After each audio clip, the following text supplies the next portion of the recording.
Welcome, everyone. Welcome to our October 15th, 2018 meeting. At this time, invocation by Marshall Faircloth, and please remain standing for our Pledge of Allegiance. Please stand while we honor God and country. Gracious Heavenly Father, once again, we are entering into your presence to do the business of our county and our citizens.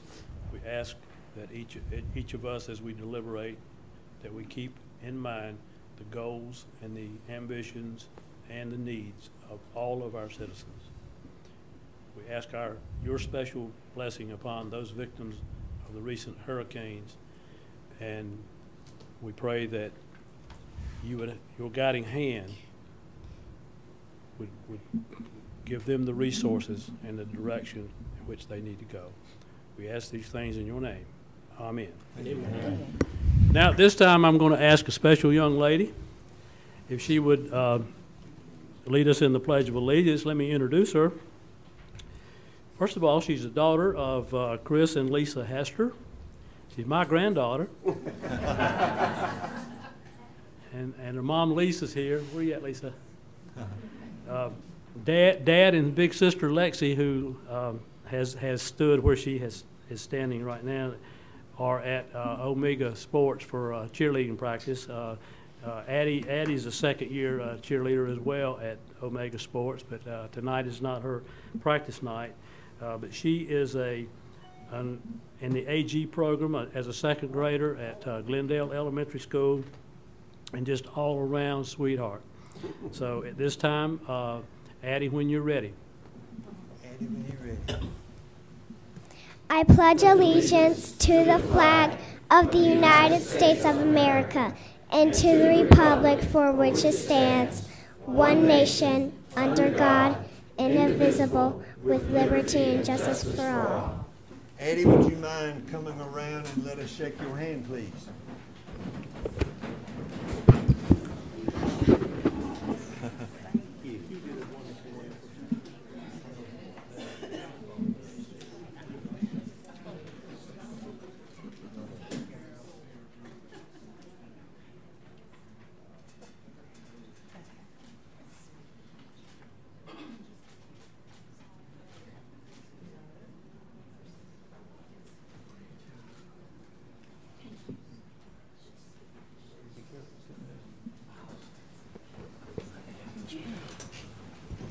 We have some recognitions this evening, and the first is recognition of the Public Information Office by the North Carolina Association of County Commissioners and the Local Government Federal Credit Union.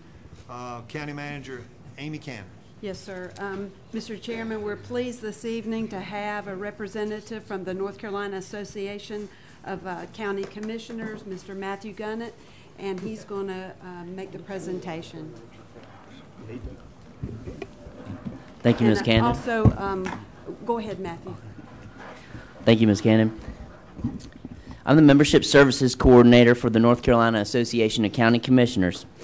Our association supports and promotes the well-being of all North Carolina counties and empowers through advocacy, education, research, and member services all 100 counties to work together for the betterment of one state. So I'd like to thank the board and Ms. Cannon for allowing us to be here tonight, and I'd like to thank Chairman Lancaster for his leadership and the entire board for their help with our legislative priorities. I also would like to thank Commissioner Council for her service as a former legislative goals chair of our organization, as well as Commissioner Faircloth for his service as the chair of our Tax and Finance Steering Committee. And I would also like to thank Commissioner Evans for his service on our JPS Steering Committee and DSS Director Brenda Jackson for her service on our Human Services Committee. So we appreciate that service very much. And we encourage county personnel to become involved with the association by joining the steering committee. Committee membership and participation is not limited to commissioners and managers. We have many participants who are department heads or other county personnel. First meetings begin this month with review of our legislative goals for the next biennium. Google NCACC steering committees to get more information and access the steering committee form, or you can contact me for more information on any of our programs.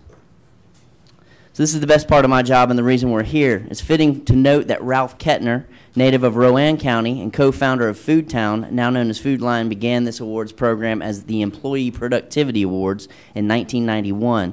We're grateful that sponsorship of this program has been taken over by the local government Federal Credit Union. And with that, I'd like to introduce Melissa Curley, Senior Membership Development Officer, to say a few words. Thank you, Matt. We are honored that during the past decade, our president and CEO, Maury Smith, local government Federal Credit Union, has been given the opportunity to take over sponsorship of this awards program, which has evolved to be named the LGFCU Excellence and Innovation Awards. In addition to the county monetary award, the credit union hosts an awards luncheon at the NCACC annual conference, highlighting the award winners, presenting trophies to the winning programs, recognizing the winning county commissioners, and sharing the innovative ideas with all 100 counties. 10 awards are given in 4 categories: general government, human services, public information and participation, and intergovernmental collaboration. A diverse base of judges are selected, including county commissioners, managers, clerks, former and current NCACC MPA County Management Fellows, MPA student interns, budget analysts, DSS directors, and EMS directors and supervisors, as well as many other county department heads. The programs were judged based on 4 criteria. Is the program innovative? Are there measurable results that demonstrate improved service delivery or cost improvement to the county? Can this project be replicated in other counties or jurisdictions? And are you likely to recommend this project in other counties or jurisdictions? Submission period was March through June of this year, and we had 38 total submissions. We're pleased to be here to present an award to the Cumberland County Public Information Office for the development and implementation of their Cumberland Alerts campaign. This program stood out within our public information and participation category by representing a significant productivity improvement for the county in various areas, expanding the alert delivery capacity to 2.1 million messages per hour, or 35,000 per minute, which ensures emergency services quick communication when it is most important. And it also increased the subscription rate so that the previous number of subscribers was surpassed in less than 1 year. This is 10,000 subscribers that were enlisted in 1 year. After Hurricane Matthew hit, it was determined that this new emergency notification system was needed, and in August 2017, Cumberland Alerts was introduced. And the system was powered by a contracted platform provider, but it was managed by just the county emergency services staff. All the design, marketing, and advertisement was handled by the county.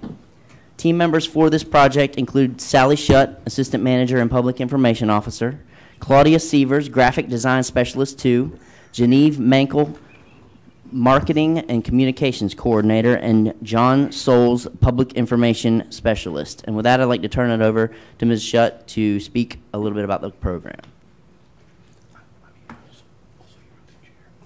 Thank you, Matt.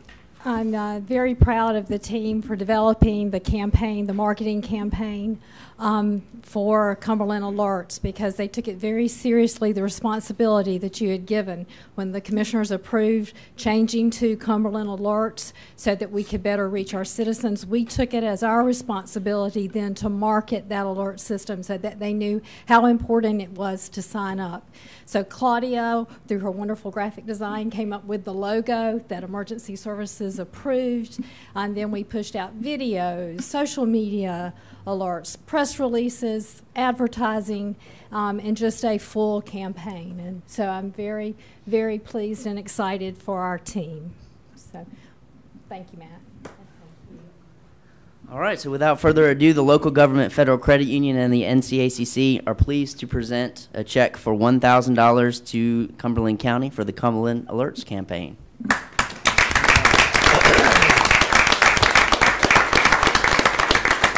We'd love to get a picture also. Thank you. Thank you, Melissa. Oh, you know, I get my picture.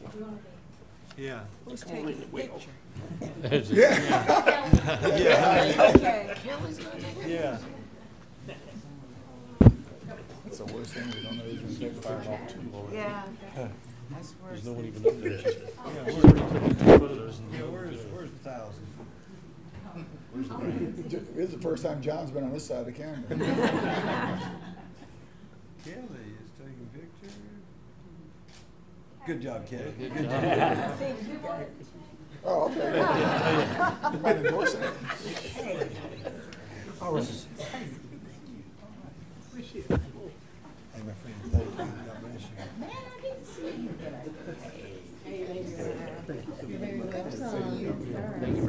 Thank you so much. Thank you. Where's the team? Where's Claudia? Where's Claudia?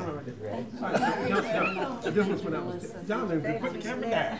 It was when I was. Congratulations. Well, tell Claudia hello. Thank Claudia. You and Glenn had the same photo. How is that? That hasn't happened in 2 years. Thank you.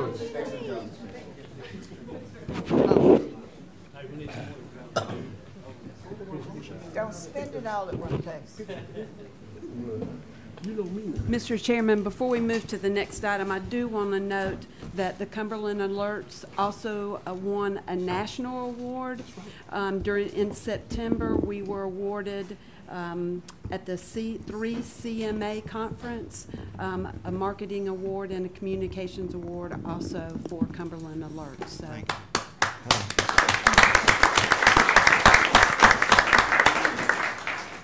Great recognitions, and to keep this moving forward, how about our Cumberland County 4-H Youth Voice delegates? Yes, If sir. you would recognize them, please. Thank you, Mr. Chairman. I would ask Jessica Drake, who's our 4-H Extension Agent, to come forward and introduce our delegates, please.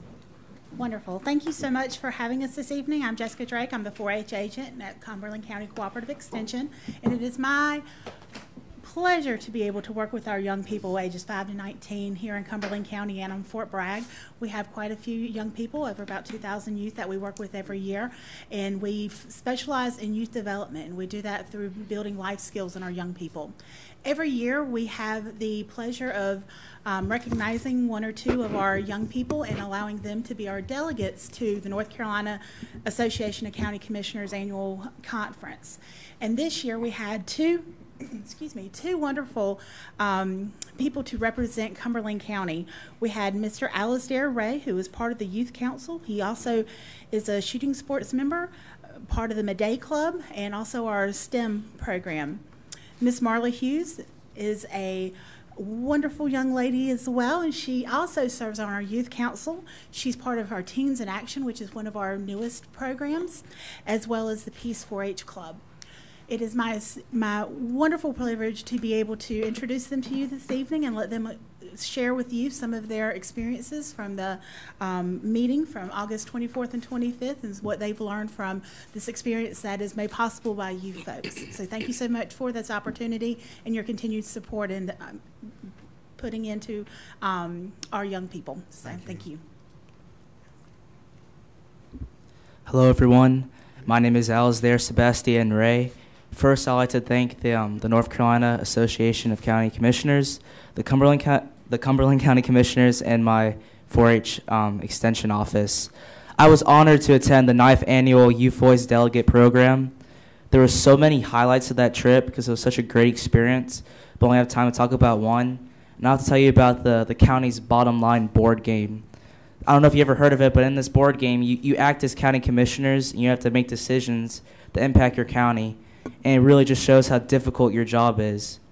And I believe this summit has shown me that I could be a good leader and that I could pursue a career in politics if I wanted to, because I believe that the youth program builds youth skills, and that and I can empower and have a lasting voice in my community. And to conclude, I just want to say that it's very important to me that it's so great that you guys acknowledge 4-H, and just say thank you for that. Hey, that's a great program that we need to keep alive. 4-H, yes.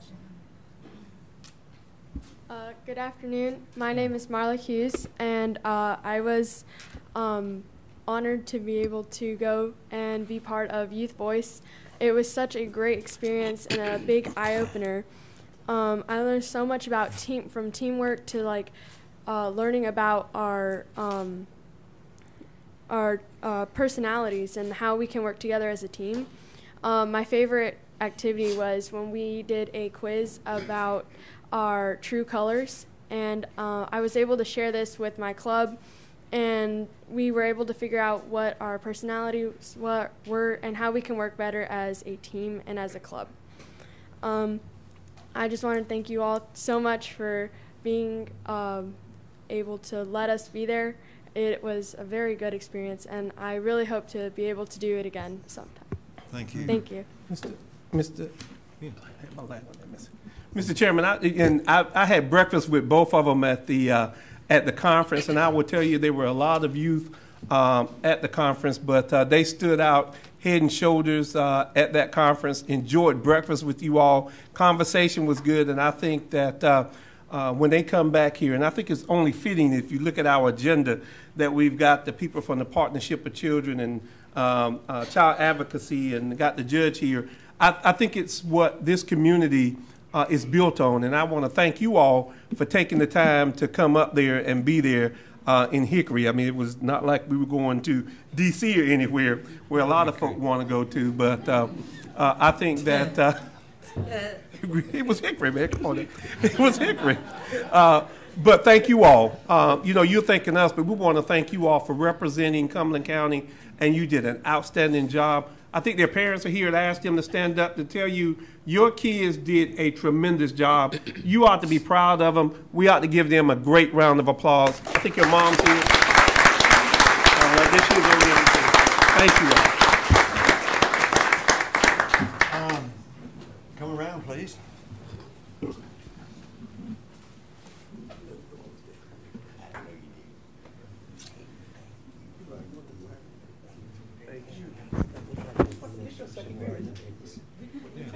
Thank you. Thank you.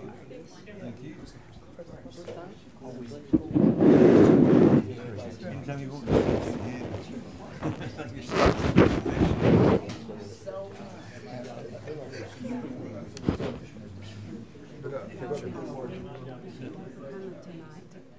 He wants one for the association too. For the association. Come right over. Y'all slide down this way just a tad. There you go. There you go. We're good now. We're good now.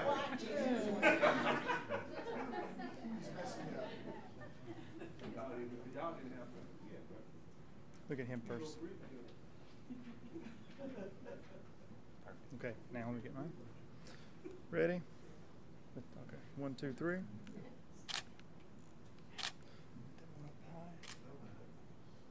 think that's good, thank you. Yeah, okay.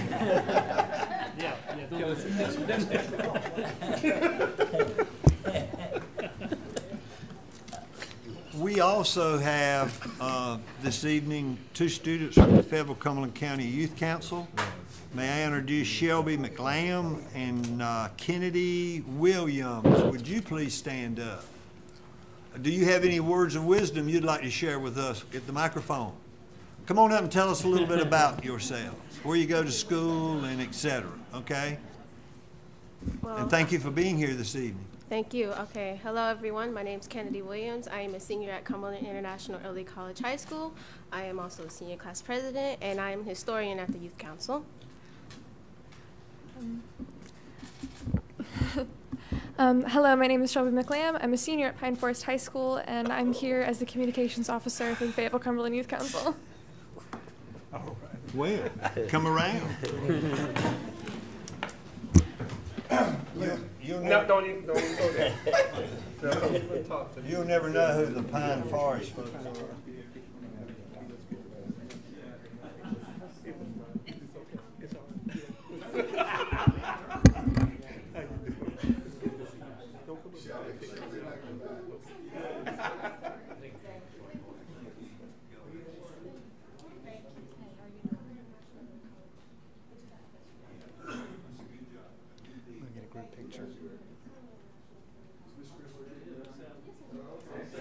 That's right, we call it that too.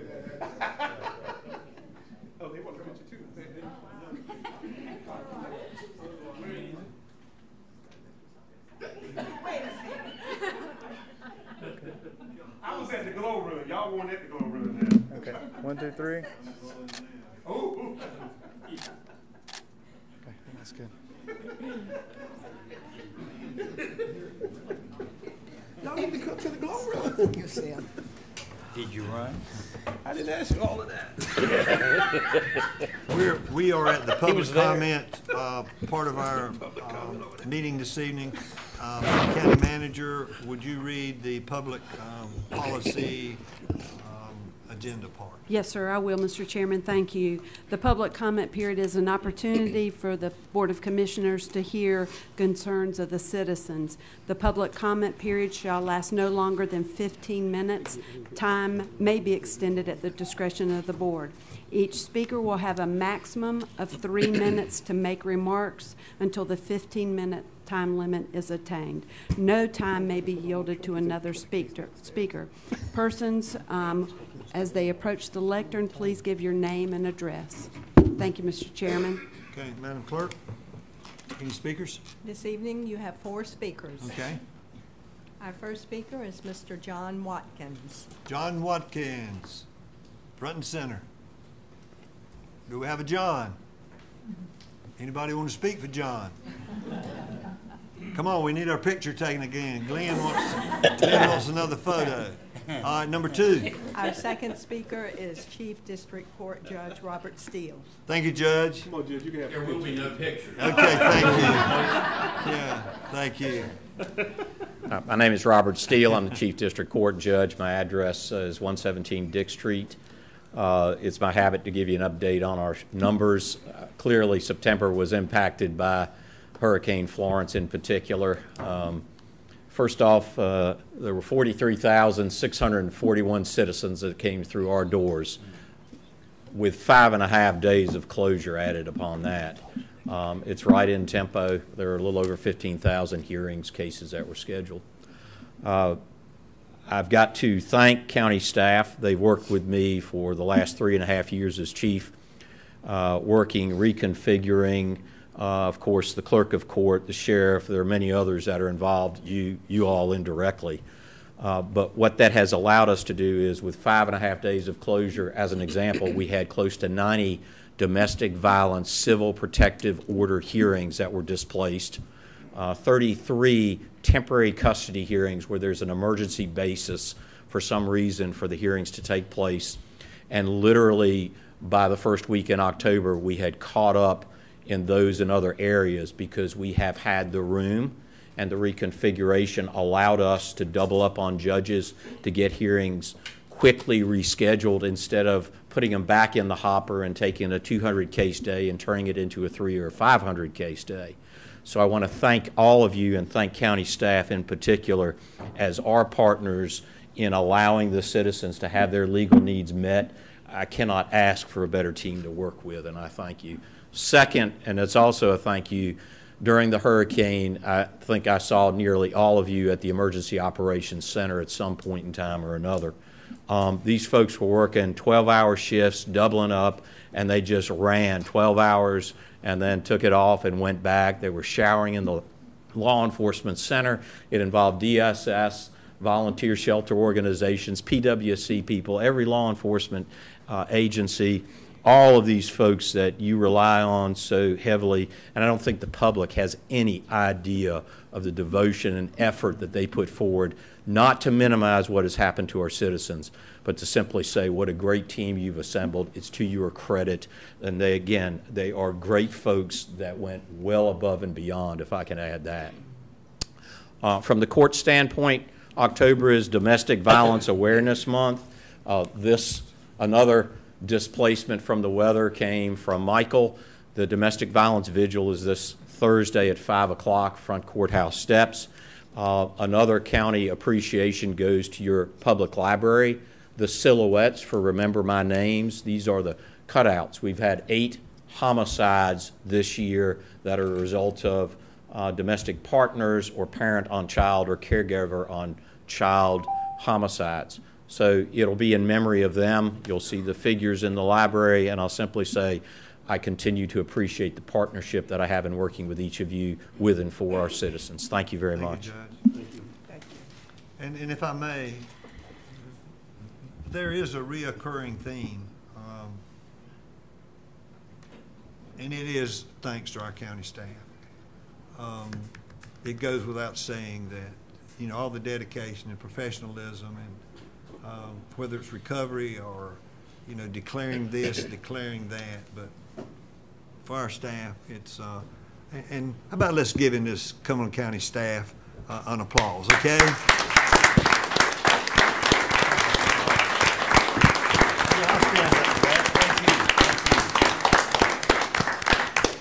Glenn, do we need a picture? No, not right now. All right. Not right now. All right. Next person. Our third speaker is Mr. Mike Speranza. Mike. Welcome, my friend. Hello. My name is Mike Speranza. I'm here tonight to ask the county commissioners to consider giving me some help in Spring Lake. My house was flooded and it's been gutted, and we had a family business that was Speranza's Mobile Home Park, and it was flooded and destroyed. Everything we got, we lost. I'd like to see if the county commissions would consider waiving the C&D fee for disposing of those mobile homes. We have 28 of them that we got to get rid of. And we have no income from the mobile home park anymore because we're out of business. Destroyed our well, destroyed everything in the park. Also, the debris in the mobile home park, we have not been able to get any help in picking that up. I've been in contact with Tracy Jackson to see if we can get the contractor for Cumberland County to come in there and pick up the debris the tenants threw out of their mobile homes, but I cannot get an answer on that. It's just, you know, there's red tape. So that's my dilemma. I need some help in Spring Lake off West Manchester Road. We've been there over 50 years. We've always paid our taxes. Everybody else gets their stuff picked up off the paved highway, but we do not have road frontage. We sit off the main highway. And they're telling me the contractor won't come down to my place because I'm not on the county road. I set off the road. So I need some help down there, if you could. Well, have you ever met Tracy Jackson? Yes, I have. I've been down to his office and I've talked to him. So you can pick Tracy out, right? Yes. Okay. Well, I was going to introduce you to Tracy, and before you leave tonight, please talk to Tracy, and let's try to get a little bit more understanding about what's going on this evening and get you some answers, okay? Well, I've already talked to Tracy. Well, we're going to talk again, okay? Well, I also want to be considered for waiving the C&D fee to get rid of those mobile homes. Well, I think that's a great suggestion, and let's see about that also. It was caused by Hurricane Florence, this damage. I mean, it's not nothing we did. We're totally wiped out, and we got to clean the place up. We have to dispose of these mobile homes. Well, so I'd like to get some help on that. Well, thank you so much. Thank you. Thank you. Next. Our fourth and last speaker is Miss Tiffany Mosley. Miss Mosley.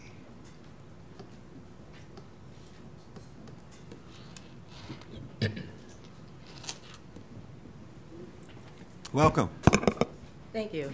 Good evening. Good evening. Thank you for letting me speak. My name is Tiffany Mosley. I live at 675 Glenola Street. And I am also asking for something. We have a dam, Evans Lake, which was, it's listed as a reservoir. The dam was broken through Hurricane Matthew. And in that process, we have been trying to get help with rebuilding. It also has a PWC easement. It is a private, the easement is on private property, which is my property. But the surrounding homes in that particular subdivision, there's extreme erosion that has started because the dam has not been fixed.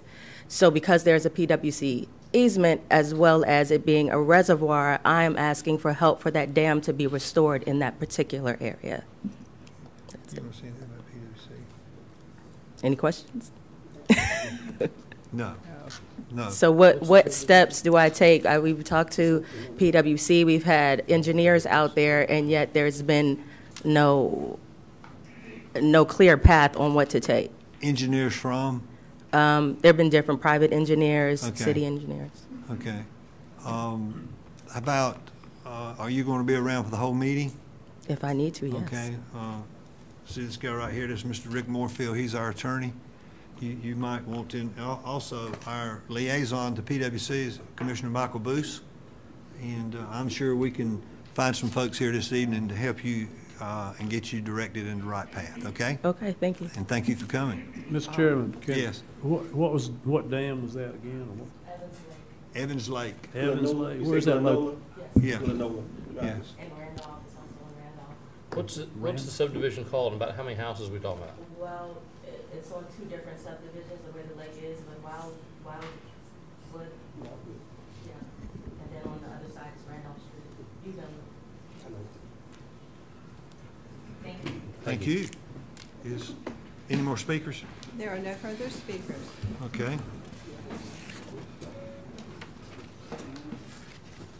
County Manager, any changes to the agenda? Yes, sir. Mr. Chairman, I would ask that the board agree to remove item 5B, which is an item of business. It's consideration of a watershed project by the Lake Upchurch Homeowners Association.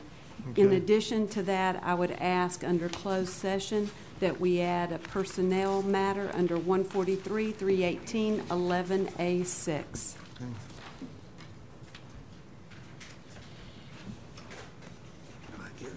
Okay. With that, Mr. Chairman, I move we approve the agenda. Okay, we have a motion to approve. Second. Have a second. All those in favor? Unanimous. Ms. Cannon, we're now down to public hearings. Actually, we're on 2A, it's presentations. You are exactly right. It's an update on the Community Child Abuse Prevention Plan. I'm going to ask Ms. Mary Sonnenberg to come to the lectern. This time last year, several groups presented on the Community Child Abuse Prevention Plan, and tonight is an update.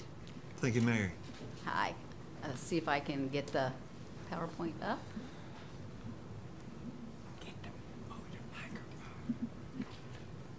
All right. The technology worked. When it works, it's wonderful. When it doesn't, it's a problem. Thank you for having us back a year later. It was almost 1 year. We came in November for the SOAR team to present the state's first child abuse prevention plan. And we presented that first to you all, and we're glad to be back here because we promised to give you an update. Just a reminder, SOAR stands for Strengths and Overcoming Adversity Through Resilience, and this team is made up of over 24 organizations in this community that have been working since 2013 to address child abuse in our county and to come up with some preventive measures. Currently, there's no extra funding for this. All these organizations are doing it as part of what they do on a daily basis, trying to make things better in Cumberland County. The vision's simple. We want to live in a community that's safe and stable, where children are nurtured and families thrive.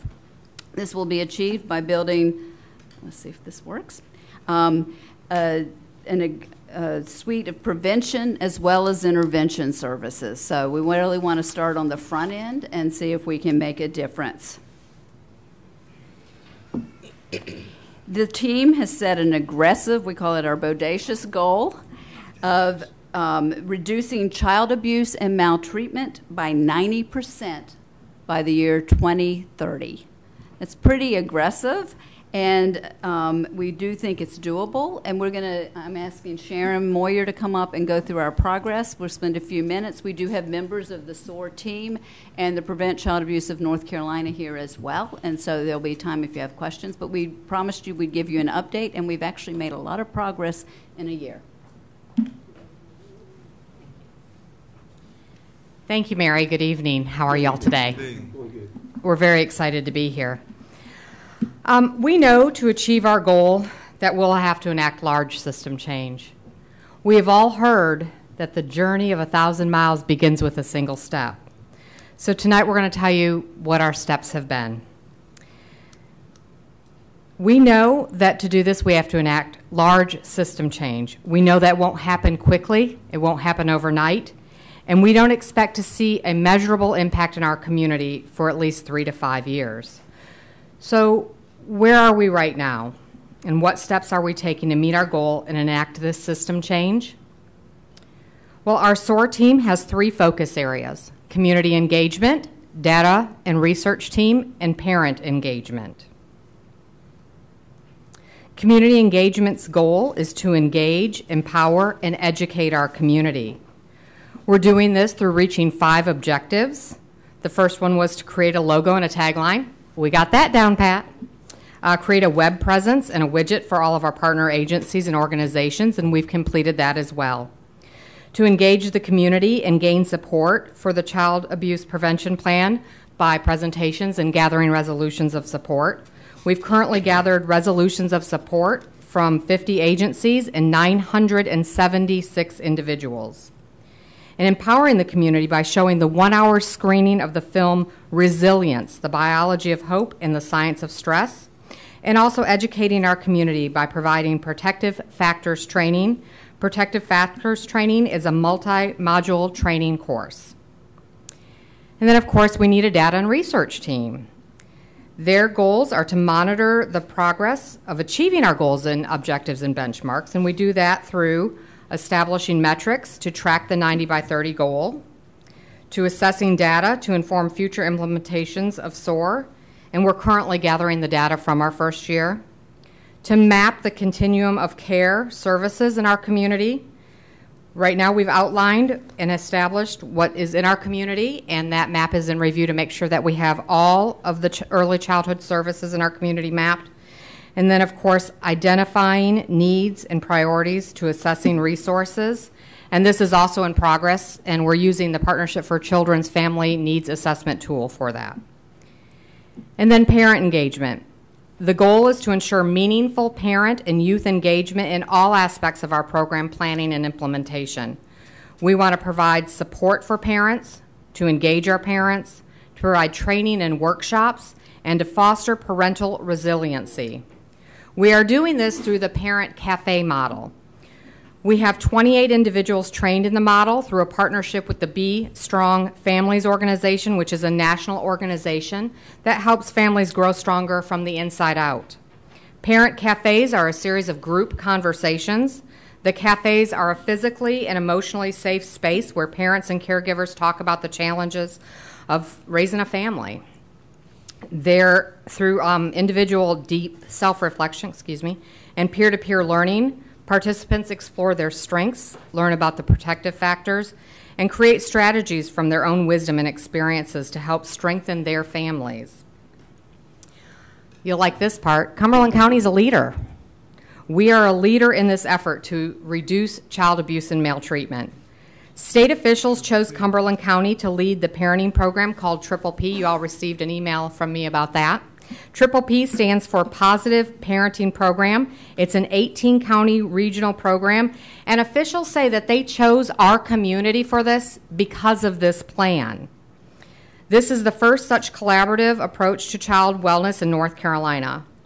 We are also in the planning stages with Duke University to explore a universal newborn home visiting program in our community. This program is called Family Connects. This program provides up to 3 nurse home visits to every family with a newborn in Cumberland County, regardless of their income or demographic risk. This program is based on the highly successful Durham Connects in Durham, North Carolina. Cumberland County is also serving as a model to other communities who are modeling their own plans after ours. Right now, Onslow, Halifax, Transylvania, and Wake counties have committed to developing their own prevention plan. And we're also serving as an educator. We are educating professionals and the public through local, regional, and statewide lectures. Now the meat of it, economic impact. That's what we all want to hear about as well, too. Well, the Triple P itself will bring $290 of economic impact into our county. We are also seeking grants from outside of our community and have requested more than $34,000 in outside funding, and we're waiting on notification. This funding will go towards training like the parent cafes. So where are we going moving forward? Well, we will continue to engage our community by making presentations and garnering support through the resolution of support. We set a goal to get 1,000 resolution of supports by the end of November. Between the agencies and individuals, we've exceeded that goal. We will continue to educate and empower our community by showing the movie Resilience. We have completed 45 screenings, and about almost 1,500 people have seen that. By providing protective factors training, we have trained 187 individuals so far.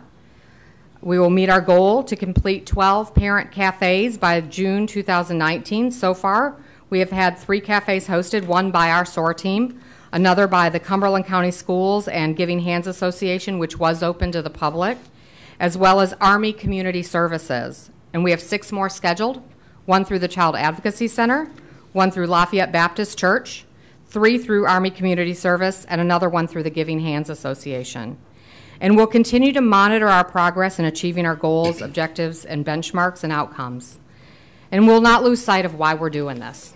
We're doing this because we all want to live in a safe community where children are nurtured and families thrive. So with that, we'll entertain questions. I'm going to call up our subject matter experts, Ms. Eileen Sedso with the Partnership for Children, Ms. Faith Bamer with the Child Advocacy Center, and Sharon Hirsch, who's traveled here from the Prevent Child Abuse North Carolina. So ladies, if you'll join me for questions. You have questions now, Glenn? I don't want to have a question, but I know she misspoke when she said $290 or $290,000. Yes, went. I did. I just wanted to make sure. I forgot some zeros. I know. $290,000, more than $250,000. I read that. See, I just wanted to make sure. Thank you, Commissioner Adams. I appreciate that. You're welcome. Any questions?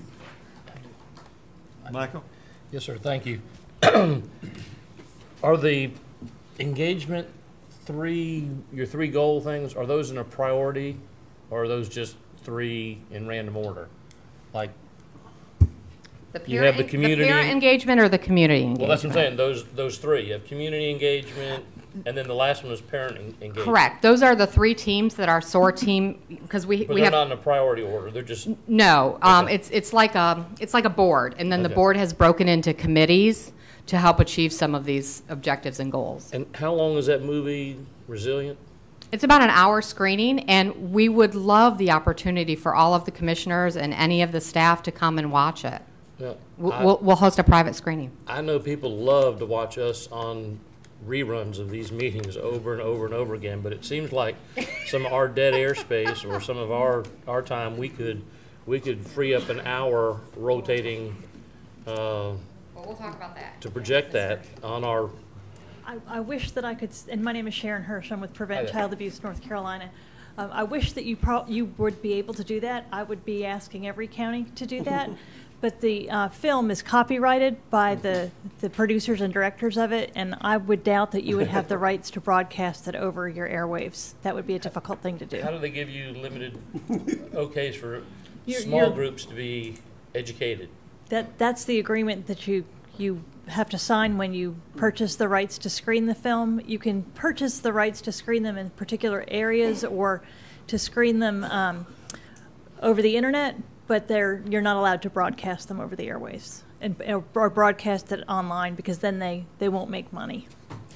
They have the rights to show the copyrighted material that they produced. Okay. Ladies, something? Any other questions? But we can schedule screenings, and happy to do it. So we've been doing those a lot, and we're actually going to be doing one at the Partnership on December 12th, which is our annual celebration and 25th anniversary, and we will have a screening that day. And we'll also be doing another screening during the adoption conference in November. Yes. Do you pay them for the little mini screenings, or you bought it for a year or something? Or I don't understand. I'm still lost. It's something like that. Yeah. So we've bought the rights to do that. We invested money in it. The North Carolina Prevent Child Abuse has it, and the Partnership bought some, and Child Advocacy Center. So we all have them and can do the screenings. So we can get out and do them as much as you want us to do them. I know it's hard to comprehend. But. It would seem like they would want to have the notoriety, if nothing else. If it's not an hour-long moneymaker, they ought to get the notoriety and get their, follow them, and the first Hitchcock film probably wasn't, a big moneymaker, but boy, after the following after that first one. But okay, sorry. Commissioner Council. Is there another training scheduled for Parent Cafe, the Parent Cafe program? We're going to have a total of 12 of those. So. No, I mean. Oh, training. To train people? We don't have that scheduled right now. No, we are looking at that, though. We will probably be doing another one, particularly if we get the $34,000 grant. We will be doing that. Will help pay for another trainer. That is a very. Excuse me. Can I say this? The goal of the parent cafes that we're doing right now is to be able to identify parent leaders in our community, to bring them to the table, to train them so that they can go out and do these cafes. That's why it's based on, that's why they're called parent cafes. It's based on the World Cafe model, but it's definitely for parents, a way to empower them and give them a voice. Well, it's popular. I saw one. Chairs had to be brought in because people brought other people, and they brought other people. The room was packed, jam-packed. So we're very excited about it because that gets that authentic engagement by parents, and that's what we need. We need their voice at the table. Well, thank you so much. It's a win-win. Thank you. Absolutely. Thank you. Thank you. Tall right, County Manager, are we back on item 3? Yes, sir, the consent agenda. Yes. Mr. I'm Chair, sorry. real quick, if I could, I'd like to make a little presentation. As most of you know, Friday nights are important parts of what happens in our community, and one of our commissioners is the voice of the Golden Bulls, and they happened to play Pine Forest this past week, and he allowed me to come on the air, and I appreciated it. And so, considering the outcome of the game, I was going to bring a football jersey from Pine Forest that Mr. Adams could win, but until then, we do have the Trojan Challenge medal that you didn't come. So if you wouldn't mind, I'd like. You're going to go down to the podium and present that? Oh, I want a picture. Now I really want a picture of this. Represent Pine Forest. And it was a very good game, and thank you for letting me be part of that. Thank you, Mr. Chairman. By the way, Mr. Keith, what was the score? Well, we don't need to go there. Well, let's say that it might have been a rebuilding year for the Golden Bulls. It is. Leave it alone. Would anybody else out there like to recognize somebody or do something, you know? I took less than a minute, Mr. Chairman. Thank you for your presence. Thank you for your presence. All right, back to number 3. Consent agenda, Mr. Chairman. Move for approval. Second. We have a motion. Second. We have a second. All those in favor? Unanimous. All right, now, how about number 4? And item number 4 is our public hearings. 4A is a public hearing on the Community Development Program Year 2017 Draft Consolidated Annual Performance and Evaluation Report, better known as the CAPER. Ms. D. Taylor. CAPER. Good evening. Good evening. Let me pull this up here. It's too long. Yeah. Too long. That's too long a title. Yeah. Okay. That's it. Okay. Cumberland County Community Development would like to present its consolidated annual performance and evaluation report, also known as the CAPER, for the reporting period beginning July 1, 2017 through June 30th of 2018. As part of meeting the citizen participation requirement established by the U.S. Department of Housing and Urban Development, community development usually hold 2 public hearings a year. One is during the preparation and submission of the annual action plan, and the other public hearing is usually held during the preparation and submission of the CAPER. Both of these plans are part of the consolidated planning process, which is a 5-year strategic plan developed to determine the needs of the community based on community input. We prioritize those needs, and then we determine the goals and objectives to meet those needs. So each year, at least 45 days prior to the beginning of the program year, we prepare and submit the annual action plan, which describes the projects and activities that we plan to undertake during that program year. The CAPER, on the other hand, is submitted within 90 days after the end of the program year. So it has to be submitted within 90 days after June 30th to HUD. And this report basically covers the accomplishments and progress in meeting the needs for that year. So as you can see, this CAPER covers the third year of the consolidated planning process, and it was originally supposed to be submitted September the 28th, but we had scheduled our public hearing to be held during the second meeting in September, board meeting in September, but because of course Hurricane Florence, we had to push that back, and HUD did grant us an extension to submit this report by October the 26th. So I just wanted to differentiate the difference between the two reports. So during the consolidated planning process, the main priorities that were identified in our community was affordable housing, homelessness, and non-housing community development activities such as human services related activities, public facilities, and infrastructure. To meet the affordable housing need, community development established a goal to increase affordable quality housing. So through our homeowner housing rehabilitation program, we rehabbed 27 housing units, expending $449,587. We also used North Carolina Housing Finance Agency's funds to rehab 3 housing units that were impacted by Hurricane Matthew, and we expended $72,606. And we also used funding to develop 4 new single-family housing units, expending $380,158. To address homelessness, community development established the goal to provide essential services and housing for the homeless.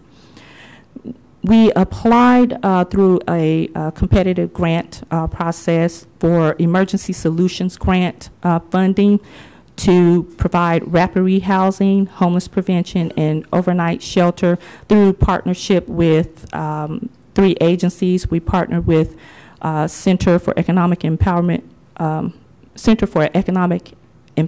and Development Organization, as well as the Salvation Army and the Department of Social Services Care Family Violence Center to provide these services. So for rapid rehousing, we provided assistance to 14 households. For homeless prevention, we provided assistance to 82 persons, and provided overnight shelter to 50 persons, expending a total of $105,192 of those ESG funds. And just so you'll know the difference between the rapid rehousing and homeless prevention, rapid rehousing provides assistance to those households who are not in a habitable unit. They are living in the streets or coming from an emergency shelter or transitional housing.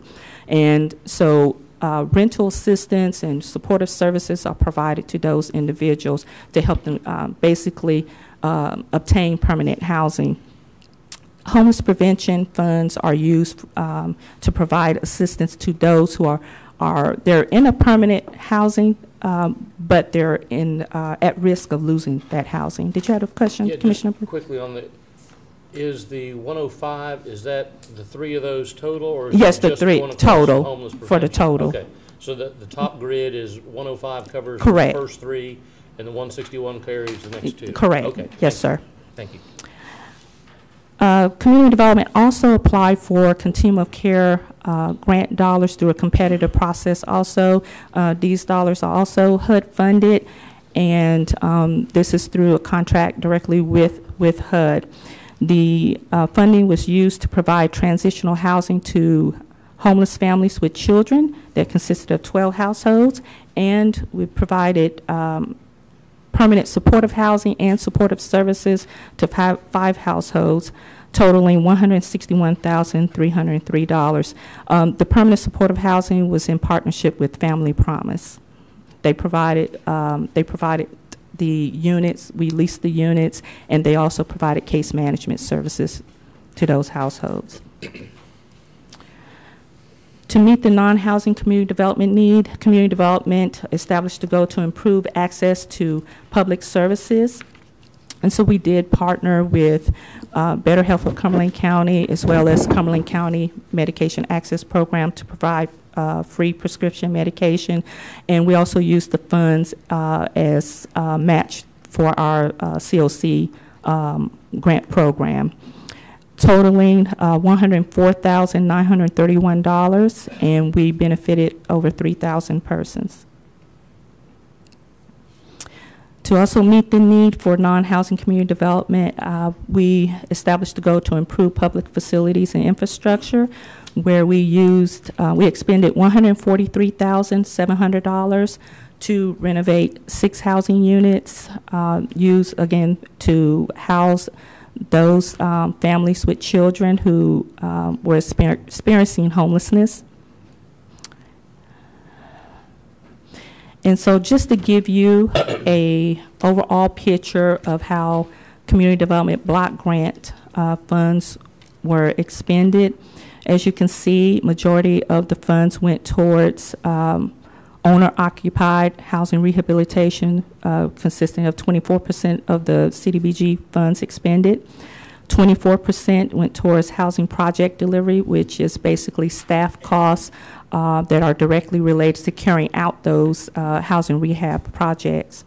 14% went towards public services, and 18% for public facilities, and 20% for general administration. And just to give you a detailed expenditure by category, for housing-related activities, mainly our housing rehabilitation projects, we budgeted $553,402, and we expended $187,136.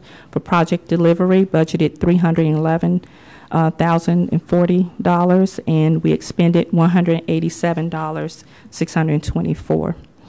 Public services, we budgeted $111,114 and expended $104,931. For public facilities, we budgeted $350,000 and expended $143,700. And general admin budgeted $183,153 and expended $152,762. Yes, sir. Before you go on, sure. Commissioner Key, if you have a question. Yes. Explain some of the public facilities that money would be, who would be eligible for some of that? Well, so the public facilities can be used for any type of project, of course, that would benefit low to moderate. Because this is funded through the Community Development Block Grant, there are 3 national objectives that have to be met. One of 3 national objectives that have to be met in order to be an eligible project.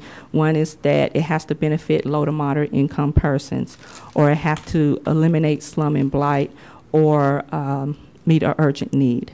Okay, but give me an example. All those go across for housing, public services, everything, but give me an example of what would qualify as a public facility. Well, for instance, in the past, we've put funding into like a community center, youth center, of course, transitional housing, shelters, those type of projects, infrastructure as well, water and sewer and how would somebody projects. apply for these?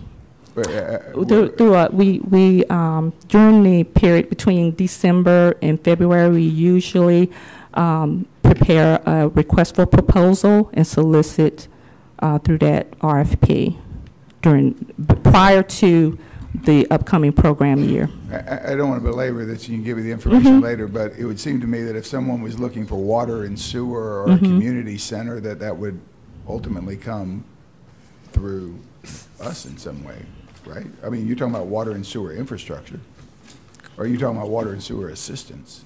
No, water infrastructure, the construction, or yes, sir. We have put funding towards the construction of water and sewer lines. Okay, I don't understand how community development can do that, but well, of course, it won't cover the total project cost. So agencies, municipality apply for those funds to help leverage their total project costs. But they submit their application to us to address those needs.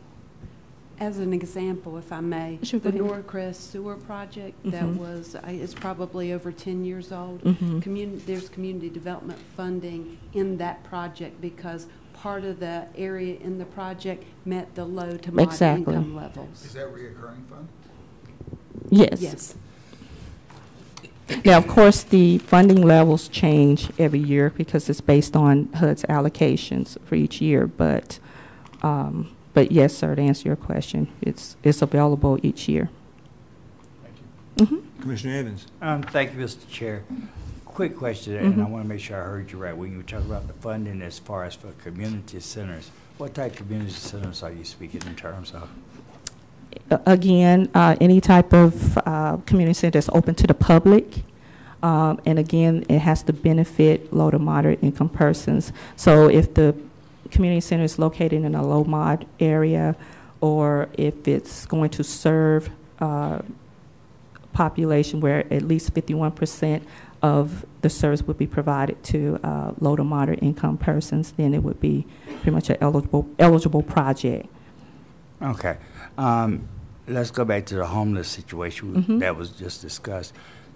Over the years, there's been discussion about a one-stop center for homeless individuals. Where are we at with that? Is it still discussion, or is it that we can use some of those funds to start the process of building that, or just where are we at? It's still in discussion, and actually, I guess, pending a submission and approval, because the plan was to use the CDBG DR funds, I guess, for the construction of that facility. Okay, so it's still a discussion? Yes, sir. So when does it look like it's going to come to fruition? Since that is on the city's line, I guess it would depend on when they will submit that to the state for approval. Okay, thank you. Any other questions? Well, we're okay. And just to give you an overall picture of how the Home Investment Partnership Program funds were expended, at least 57% of those funds went towards the new construction of single-family homes through partnership with a community housing development organization. 4% went for general administration, and at least 39% were expended for housing rehabilitation costs. And here are the breakdown or details of the expenditures. For the home buyer program, we budgeted $10,000, but we received no applications for that program during the reporting period.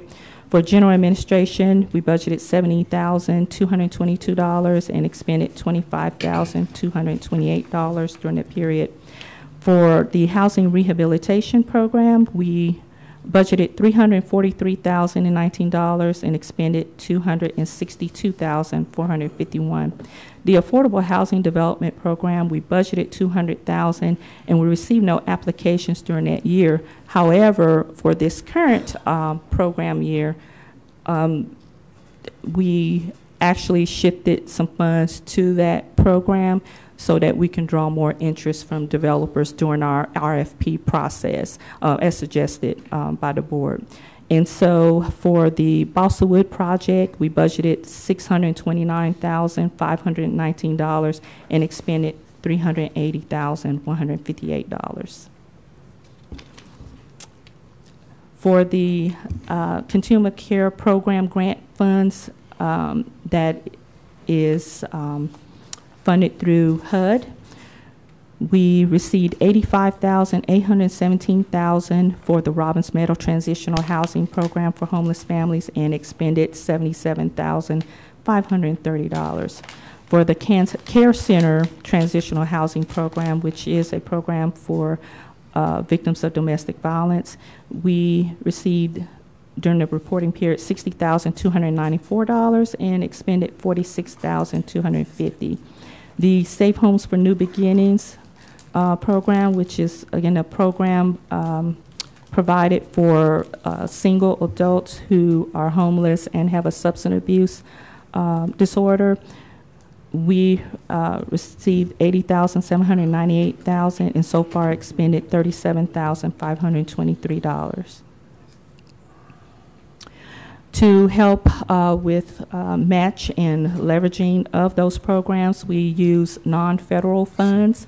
So with the local funds, we budgeted $215,615 for the Homeless Initiative Program, which is used to provide homeless services, also pay for the data and evaluation analyst position and the Homeless Management Information System. And we expended so far $54,073, which that funding went towards homeless services. The local funds was also used as match for our COC programs. We budgeted $24,885 and expended $3,638 during that reporting period.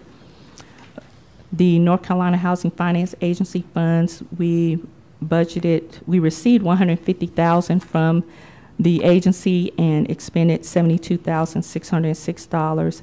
And again, the state funds, the Emergency Solutions Grant, we received for the reporting period $242,870 and expended $105,192.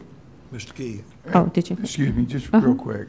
Just so these budgeting and expenditures, you're budgeting for this fiscal year, and these are the only expenditures in 4 months. Your fiscal year is July also, right? Yes. Okay, yes. so all these expenditure numbers are just for the 4 months? Because the entitlements, of course, is from July 1 through June 30, but the COC funded programs and ESG funded programs, they run a different funding cycle, which sometimes overlap our program year. So yes, I'm sorry, it can be a little confusing. Okay, well, let's just take the local funds for the homeless initiative.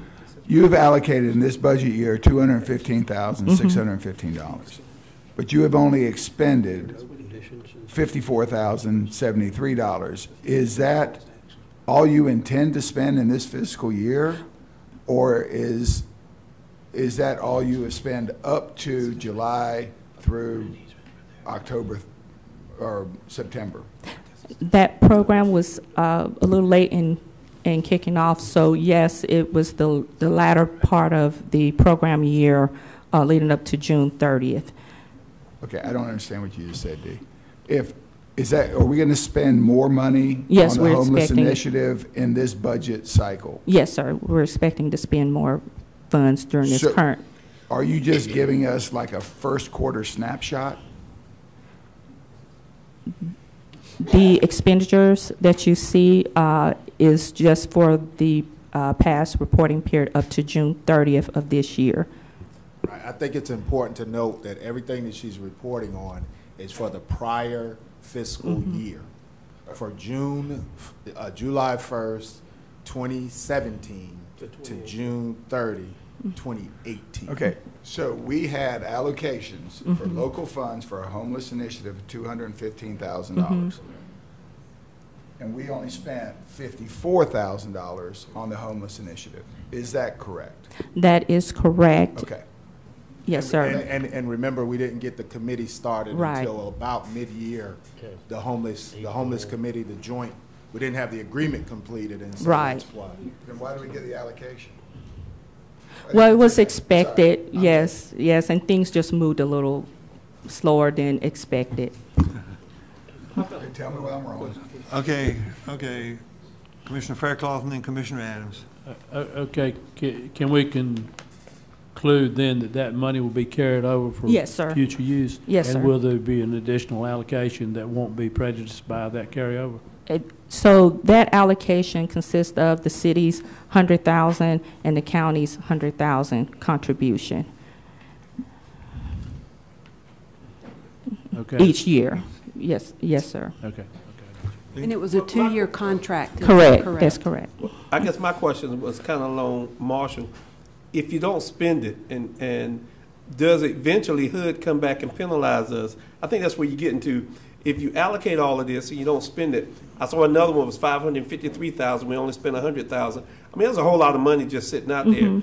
Eventually, if you don't spend it, does HUD come back and say, "Hey, later on down the road, next year, 2 years down the road, you don't spend it, we don't give you that much"? I mean, I think you said there would be some adjustments. So is that the problem we're going to run into? Well, these are local general funds, but yes, with our entitlements, those funds roll forward. We continue to use those funds. Those are entitlement dollars. The COC program grant funds and the ESG funds. Now, yes, if we don't spend it within that grant cycle, it returns. The remaining amount is returned back to the state or HUD to go back to the Treasury. Right, and that's what I'm saying. So if we keep sending it back, eventually they don't allocate as much. I mean, correct. That's correct. So, yes, sir. So it's based on performance. But we've actually, and again, some of the funding cycles overlap. So just to give you an example, the one of our COC funded program actually start December of 2017 and goes to November. And so I'm only reporting for the expenditures during that period. Right, so some of the allocation money is double, I mean, not double money, my little mind goes like that, but it's money from two different. Correct, so fiscal year. I guess the better practice for me would be, why don't we separate that out and show me, if you're going to show me that last year, just show me that allocation. That it's easier for us all to comprehend, I think, than if you say, I've lumped in 2 different fiscal years, but I'm only going to tell you what I expended in one. It just, I mean, I understand. Yeah, yes, sir. And I got it now. Okay. I got you. Okay. You did good. I got you. Charles, No, Commissioner Evans, you have a comment? Can I have one follow-up? No. Okay. Yeah. Go ahead. If you can go back. Oh, okay. So that 215,000, that is an allocation that was not spent. Was there any carryover to that 215 from the year before? Yes. So is that number truly 215, and that includes a carryover from the year before, or is that additional amount of money on top of that that we have in our fund for local funds for homeless initiative? That 215,000 includes the city's contribution for that past program year, as well as our contribution and prior year funds. So that's a cumulative total that is running. Correct. That's in the checkbook. Yeah. Yeah. But the expenditure is only for that 1 year. Correct. That's what I said. It's easier if you just show me the allocations for that year and the expenditures for that year. Well, I'm curious to know what are they going to do with the money? All right, D. Wait a minute. One second. Okay. Excuse me. I'm sorry. I'm good. Okay. Commissioner Evans. Yes. I'm just curious to know, with these funds that we have, what do we plan on doing with them as far as homelessness is concerned? For which category, sir? Yes, for the homeless. The homeless initiative? Yes. So we put out an RFP for an agency to provide the housing and services assistance to those who are homeless. So that's currently what we're doing with those funds. Okay. Again, it started a little late in the process, but that's what's currently being done. But are there any other plans for it? Like I was talking about the one-stop center. Is there any future plans that you talk about spending those monies for? Well, not these funds that that's presented, but there's other funding sources that we can look into that are in discussion. But Commissioner, I would say the amount of money that the city and the county put forward are not enough to fund Right. the day center, and that's why the city has been looking at their CDBG-DR Correct. funds. I think it's $2 million to It's about $3 million. about $3 million Yes. Mhm. that they have allocated Mhm. for that day center. That day center has been a topic of discussion at our Homeless Initiative Committee, Mhm. which I co-chair along with Jay Reinstein from the city. And so Commissioner Lancaster is also on that committee, as is Councilman Wright, Detailer, and Cindy Blott, who's the chair of the director of the community development for the city. And so they've done everything.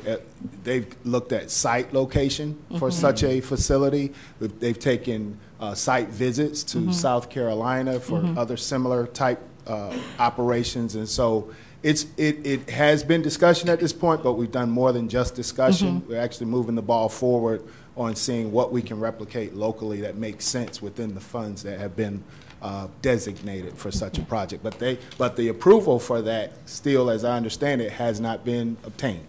Correct. The final approval from the state for that project. So just want to keep that Correct. in mind. But the homeless initiative funds that have been allocated, if you'll recall, we brought the contract to this board with Family Endeavors, and Family Endeavors has been working with families, and that's part of the funding that has been spent.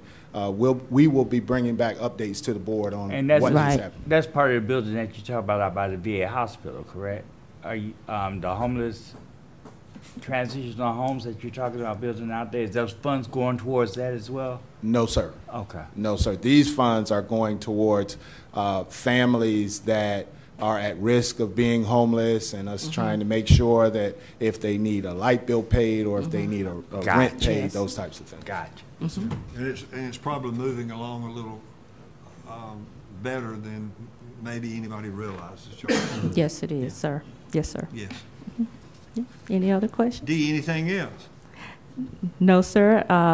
Just to let you know, the report that you have in your packet was distributed throughout 6 different locations for public review from August 31st through September the 14th. We received no comments from the public, and this report will be submitted to HUD by October the 26th. Okay, this so year. at this point in time, Madam Clerk, we will open the public hearing.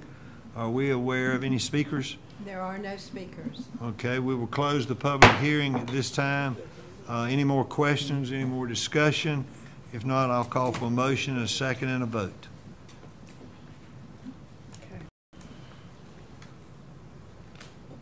Yes, that was a motion, a second, and a vote. Oh, I see. Okay. I move that we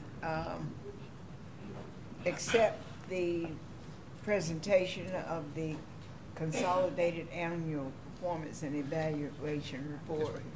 Okay. Okay, we have a motion, I think Commissioner Evans made a second. Yes. Okay, all those in favor? Unanimous? Okay, yes, Thank you. yeah. All right, thank you, Dee. Ms. Cannon, we're now at item B, request for a public hearing and approval of 2020 application for the Community Transportation Program. Yes, sir. Thank you, Mr. Chairman. I'm going to ask Joel Strickland to come forward. He's actually the Executive Director of FAMPO, Fayetteville Area Metropolitan Planning Organization. Thank you, Mr. Welcome, my Strickland. friend. Good evening. Good to see you. Thank you for letting me be here. It's come the time of year again where we apply for our 5311 administrative grant for the Community Transportation Program. That grant basically supports the day-to-day operations of the program. It pays salaries, fringes, benefits, all the day-to-day things. So it's come time again for us to submit that application. It's due November 2nd. But what DOT has asked us to do now is to present all of the applications that we'll be applying for or hope to apply for throughout the year to you at one time. So that's the other grants that you see on in your handout there, the 5310 capital grant, which again provides transportation for seniors and the disabled. The 5307 capital grant, which is a really broad grant for operating assistance, and it can even be used for things such as computer hardware and software to assist the program. And then also the ROPE grant, which includes the rural general public funds, but it also includes the EdTap funds, which does elderly and disabled transportation, and also includes employment funds to make sure that the community can get to and from work and to and from school. So What we've come to you tonight asking for is just approval to submit these grant applications.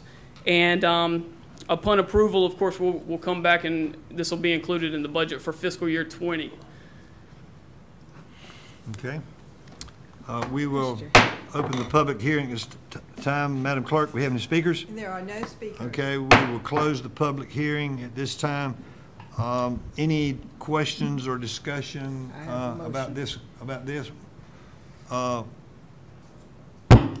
Commissioner Council? I move that we approve the submission of the fiscal year 2020 projects for the Community Transportation Program. Second. Have a motion and a second. All those in favor? Unanimous. Thanks for coming. Thank you.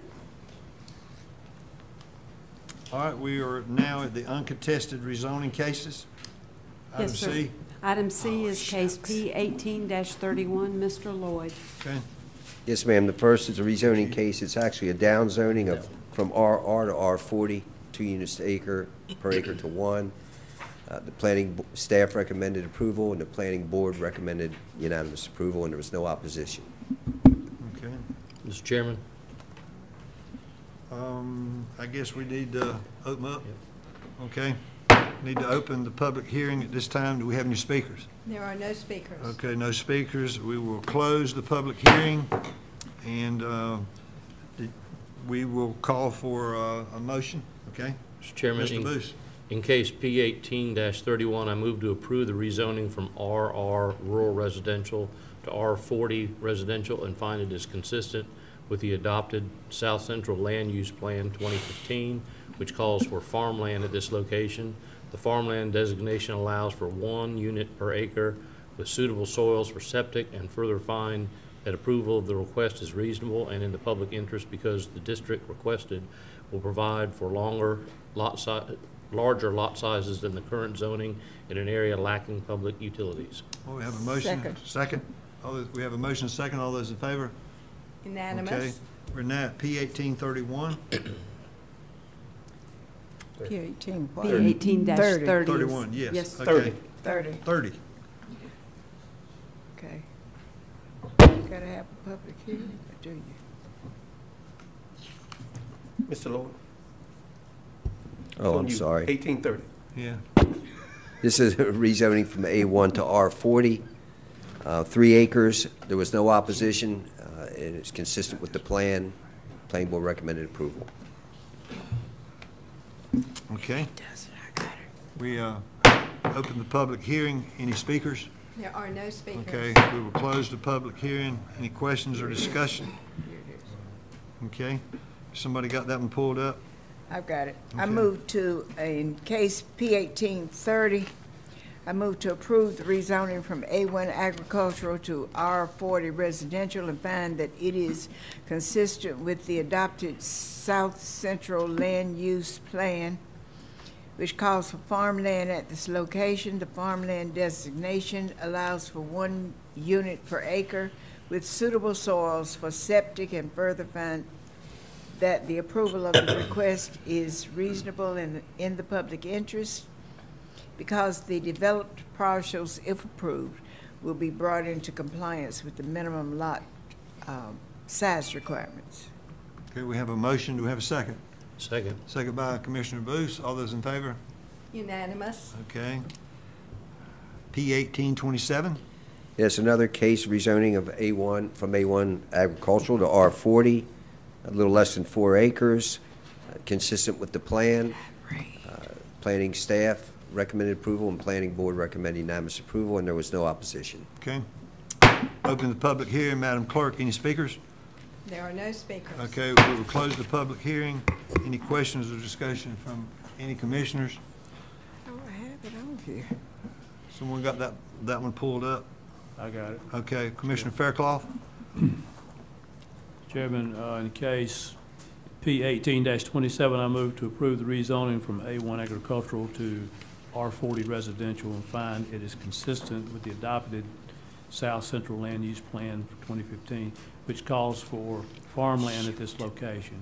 The farmland designation allows for 1 unit per acre with suitable soils for septic, and further find that approval of the request is reasonable and in the public interest because the district requested is in harmony with surrounding zoning, existing land uses, and lot sizes. Thank you for your motion. Do we have a second?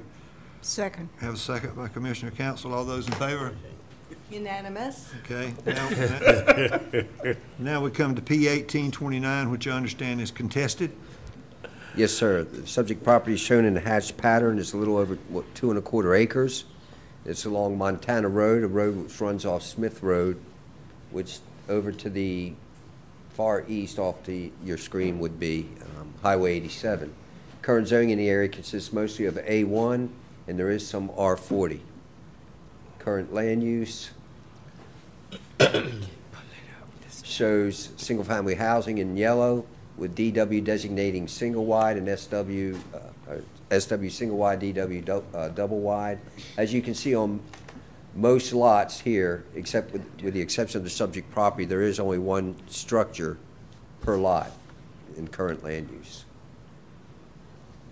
This request would allow the addition of a lot.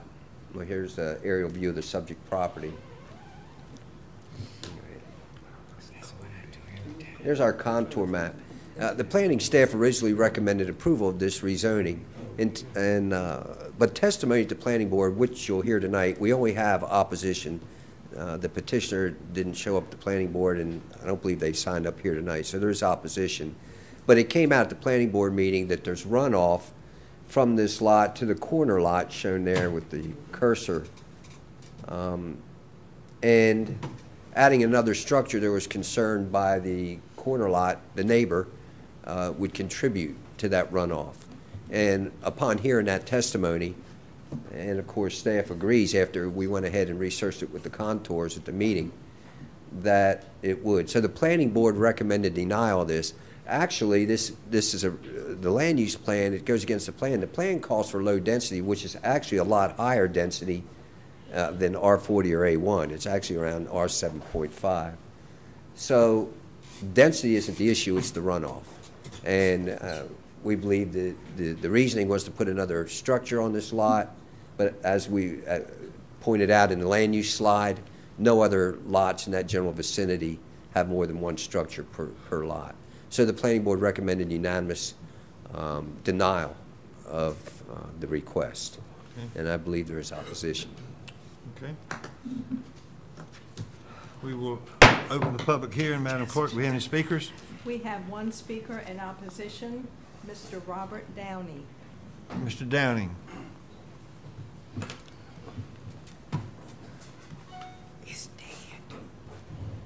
Yes, I'm Robert Downey.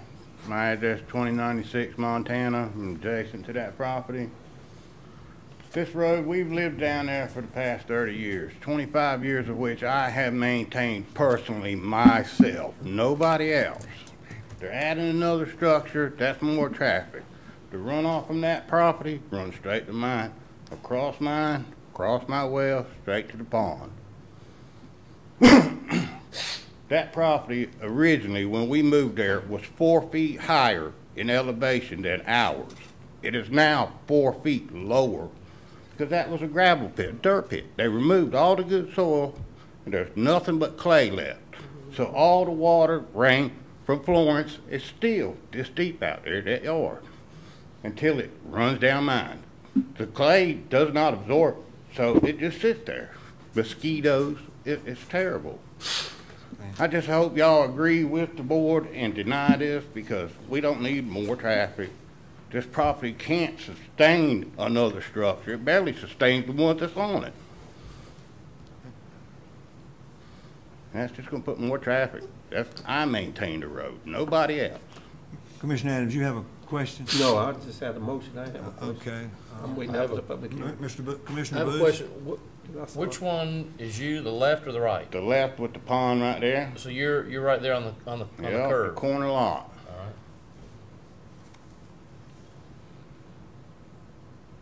Any other questions? Thank you, my friend. Thank you. Commissioner Adams.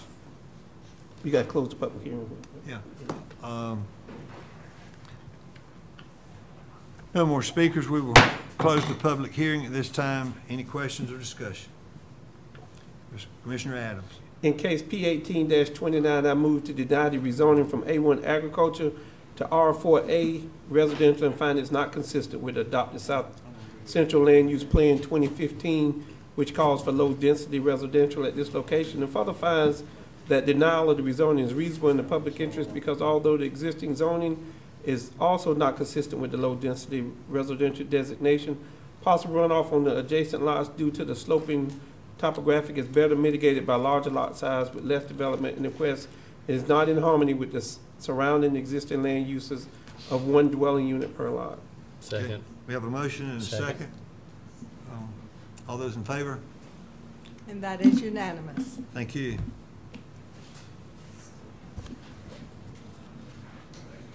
Thank you. We're down to number 5, items of business. Yes, sir. Item 5A is consideration to remove the condition that the work plan for the Mount Vernon Estates watershed project be reviewed by the Soil and Water Conservation District supervisors. Mr. Moorfield. Good evening, Commissioners. Back in June, at the June 18th meeting, the board approved the request from the Mount Vernon Estates property owners for what the property owners are characterizing as a dam repair project. And I've explained that we can't do dam repairs just as dam repairs. They can be done incident to a watershed improvement project. And on my recommendation, the conditions that were placed on that approval were, one, that the petitioners obtain additional engineering to establish that the properties that would be benefited in the watershed and whether the benefits would accrue uniformly to different classes of property, that the project work be submitted to the Cumberland County Soil and Water District Commissioners for approval, and that sufficient access rights to the dam be conveyed to the county. Those were 3 things that I had recommended, and the board placed an additional condition that the project cost should not exceed $560,000. The property owners have obtained the additional engineering that has been attached as an attachment to this memorandum from their engineer, Jewel Engineering, as to the eligibility of this project as a watershed improvement project as defined by the Chapter 139 of the General Statutes. And that is set out as an attachment. I had discussion with the staff at the Soil and Water Conservation District. In fact, we had gotten this thing set for their review I think in August, or maybe it was in September. I can't remember now, but we had a time set up, and somehow it got kicked up to the state Water and Soil and Water Conservation Commission, and then went to School of Government, and then the Attorney General's office. It really went to a lot of places, and as a result of all that, the Soil and Water Conservation District supervisors have declined to review the work plan for this. The reasons for it are that they have not done a project like this. The projects they have been involved in are relating to agricultural improvements and operations, and that's typically what they do. And they were concerned that the state Soil and Water Conservation Service folks do not work on high hazard dams, and there really would not have been any work to be done on other than technical expertise in terms of guidance on the review of the plan. And wasn't really contemplating that the Soil and Water Conservation supervisors would approve this plan, just review it and make comments. And my objective in making that recommendation to the board was because I know that we heard another one tonight, Lake Upchurch. There are several of these pending, and there needs to be some consistency in the way these are done, and there needs to be some oversight to see that these various smaller projects, how they relate to the overall Cape Fear watershed, and that's within the bailiwick of the Soil and Water Conservation District supervisors. That's what they do. In terms, legally, the district does not have a legal obligation to review these plans. They do have that authority. If the county were to undertake a comprehensive watershed plan, then they would have that legal obligation. So it's a complex statute, but that's, in simple terms, the way it works.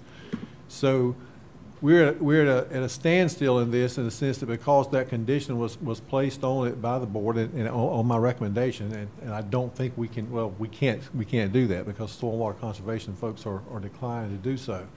And we'll have to keep that in mind for any further projects that are brought forward with that. So with that information, in order for us to move forward, the board would have to take action to release that condition. And I'll be glad to try to answer any questions if any of you have any. Okay, Commissioner Booth? So we asked them to look at it, and they said they didn't want to. Yes, sir.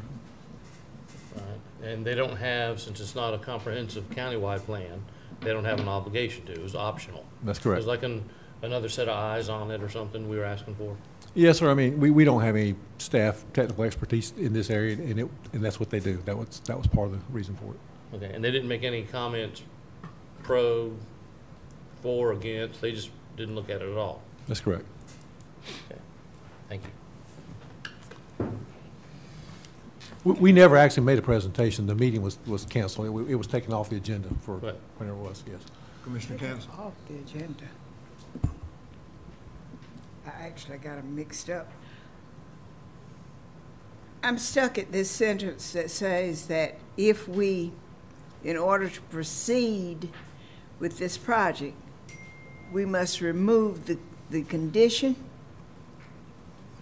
And if we do that, we need to be prepared for the county to hire the engineer to complete the work plan. Yes, ma'am. We're at the stage now of this becoming a county project. So this would be, when we do this, we would be moving forward. The county and Jeffrey I'm and not finished. I'm sorry. I'm sorry, Mr. Counsel. I thought No, I was telling Mr. He Chairman. turned her light out. Yeah. I'm listening. I'm listening. Thank you.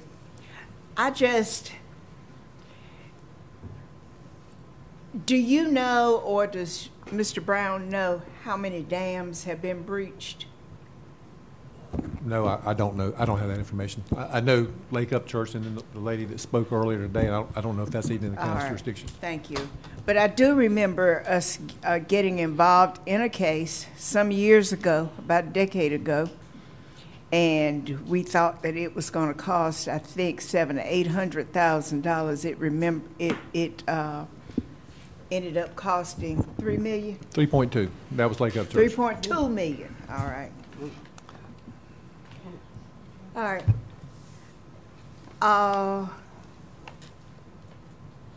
Is that all? Yeah. I got a motion. Commissioner Evans? Thank you, Mr. Chair. Mr. Attorney. Yes, sir. So you included that part about the soil and water conservation, that you wanted them to look at it. I did make that recommendation, yes, sir. So the reasoning behind you wanting them to look at it must have been important to you, or important to us, for them to review it and give us what they thought about it, correct? Yes, sir. I mean, from a legal perspective, this has been brought to us as just a dam repair project, and I think, with the initial discussion with the Board of Commissioners, it was a dam repair project. And I think we're all aware now that we don't have the authority to just do a dam repair project. It's got to be incident to either a flood control work or a watershed improvement. And so that's what has been the effort to be able to do this as a watershed improvement. We do not have technical expertise on our staff with watershed improvement projects. That's what the soil and water conservation folks are for. So that was hoping that they would review these plans and give us comments, not just for this plan, but this is a relatively small watershed. This is 1,964 acres. Lake Upchurch is a much, much larger watershed.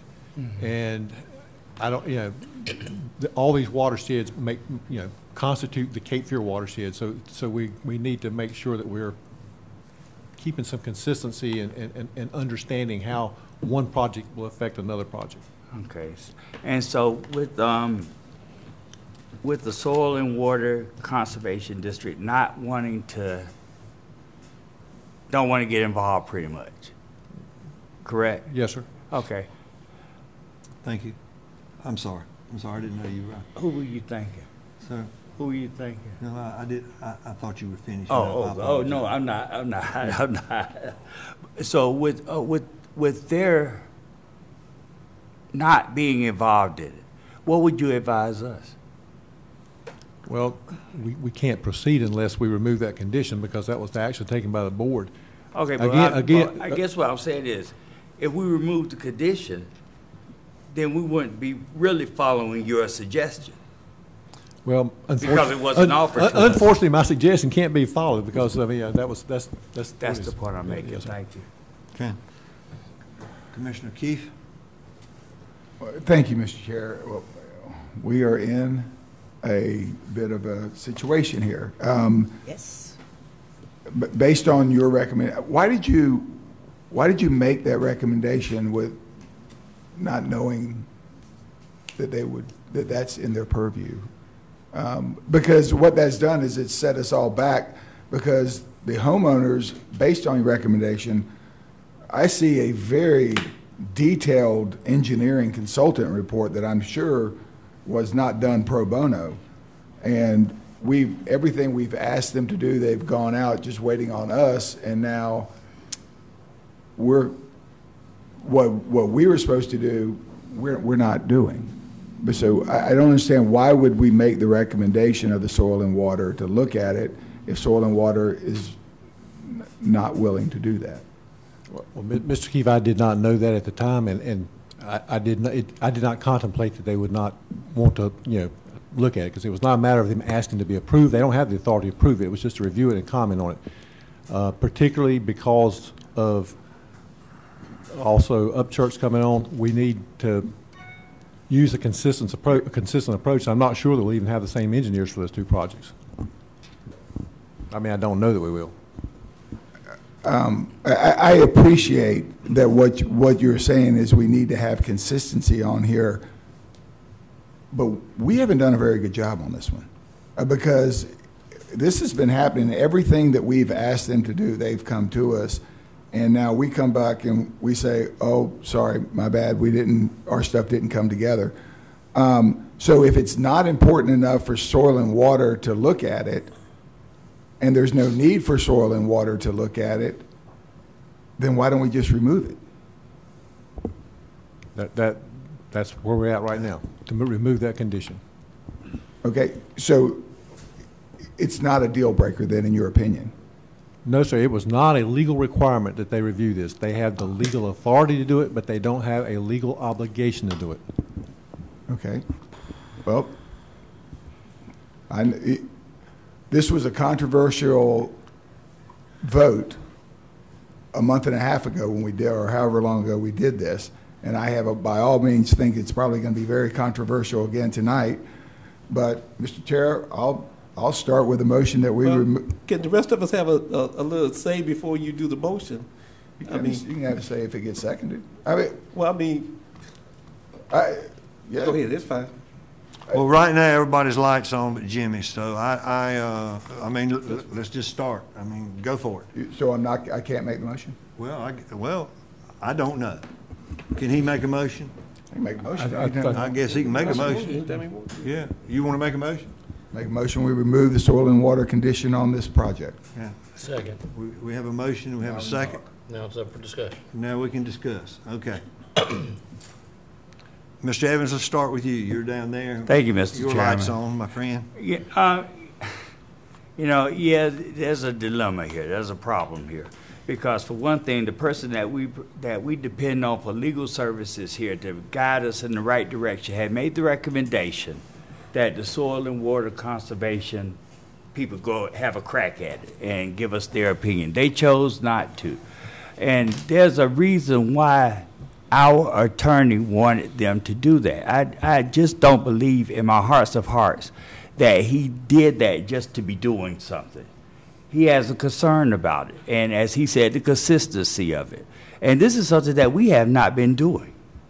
We have not been giving loans to individuals for a dam repair. We just haven't been. Have we? I don't think we did it once. We did it once, okay. But Twice. oh my, want to go 3 times? Yeah. Once, twice, 3 times. But anyway, I believe that there's a reason that, and he said it, and I think we should follow his recommendation. Don't try to twist his arm to say anything different because he already knew what he said. Okay, now you can say thank you. Okay, thank you. Are you finished? Yes. Thank you, my friend. Okay, Glenn, we're moving down the line here, my friend. It's your turn. I only have a couple of questions. I don't care whether the soil and water people agree to do it or not. I guess my question, which is I think what Mr. Evans is trying to get to, is why did you recommend it? Yeah. I mean, that would be, they would, if they don't do it, does it need to be done? I guess that's his question. He didn't quite, I'm not trying to put words in his mouth, but I think that's what he's saying. That would be his question. We have an opinion from Mr. Jewell, the engineer, under his seal, that it qualifies as a watershed project under Chapter 139, and I've advised in this memo the board can rely on that. Okay. I'd feel better if the Soil and Water Conservation District agreed with that. My second question, I guess, is on, this is a watershed, and I kind of read through this, but I didn't see who would be assessed in this watershed. That was the additional engineering that was done. It was just the waterfront properties of this lake. Where's that at in this? That's not it. That I don't Well, think I mean, that's what well, that was in last, the last time we had all that stuff in there. And that came from? Jewell Engineering. Okay, so basically, that no one outside of that area is going to be assessed on this. That's correct. Yeah. And you relying on that? Yes, sir. Okay, Marshall, your line's been on for a while, my friend. Thank you, Mr. Chairman. My question on the motion is if we decide to eliminate this particular requirement on this particular case, does that keep us from putting it back in another case? And if the next case is larger or covers more people or more area or more water or more soil or whatever, will that trigger some requirement for soil and water to actually look at this? The board has not taken there's an official process for a comprehensive watershed plan, and the board has not taken that action. Which board are you talking about? This board. The board has not taken action to undertake a comprehensive county watershed plan. Okay, the second part of my question, I guess, and this is for the board, are y'all ready to consider a comprehensive watershed project or analysis or whatever you call it, study? And do we need to do that before we move too far into this sort of thing? That's just a question, for the board. I guess it's a rhetorical one. You don't need to answer tonight, but that might be a question that we need to consider. Thank you. Mr. Booth, excuse me. I can't keep up with all these lights. I just put mine on, Mr. Chair, so. Okay. Okay. Then I'll go, since Jimmy's admitting that I was ahead of him. By requesting them and having them take a look at it, that was not going to be a substitution for an engineer's plan, was it? No, sir. It would have been a good attaboy to have. Well, I would have expected them to make some comments on it. Yeah. Okay. Okay. All right. And I would hope we would have regarded them. Okay. And you said it was to that board, the water board was a request but not required. That's correct. They had the authority to do it. They were and not. You asked them to review and make comments, and they have it. Yes. And we have an engineer's report that says it qualifies under statute as a watershed project. Yes, sir. And we've already approved it. Yes, sir. Yeah. Subject to asking the board to look at it, and they've opted not to, so, all right, thank you. All right, Jimmy, then we're going to call for I'm just question. I'll You're close not it. going to skip over me, honey. Okay. Real quick, one of the, I think a significant difference on this is, there could be other projects coming forward, but the board has also put a cap, financial cap on this of a not to exceed number. So if it does not hit that number, then this project doesn't go anyway. I mean, if it's exceeded that number, it doesn't go forward, correct? There is a cap. We'd have to come back to the board if the cost estimate's 560, or if the bids come in more than 560, but we'd be a long way down the road before we know that. Through the bid. Right. Your light's on, my dear. And we must hire the engineer. Yes, let there be no mistake about this. This is a county project. This is not a project of these homeowners. There's no other way to do it. All right. I am That's why I made the statements that I made to start with. We are not in the dam business. And this becomes a county project. We already had someone to come tonight. You're going to have others. This is the beginning. We are setting a dangerous precedent. The weather is not going to get any better, in spite of the fact that we have a lot of people that say that this is not because of global warming. We had 2 floods in 2 years ago. I know we had 2. And then we had another one with Matthew, and we just nearly dodged a 3rd one. We don't have the money to do what we are supposed to do. We are setting a dangerous precedent. Our budget is already stretched to the limit. I do not think that the county needs to be in the business, in the damn business.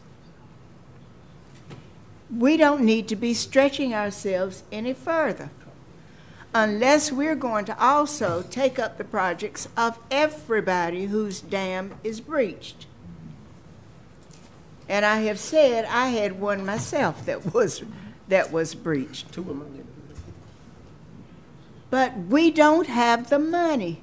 Why are we setting this precedent? You can talk about anything you want to, but we are setting a precedent. And we are going to go out and hire an engineer. We don't have enough people in our engineering department to cover the projects that we already have. Then we're going to cover some more. You got the schools asking for more money. You got everybody asking for more money. But we are going to go out here on a limb and go into the dam business. And that does not make sense to me. I do not understand it. My vote remains the way it was at the beginning. And with that, my friend, I'm finished. Okay. Well, we have, okay. I just have a final question. If this motion fails, where does that leave the project?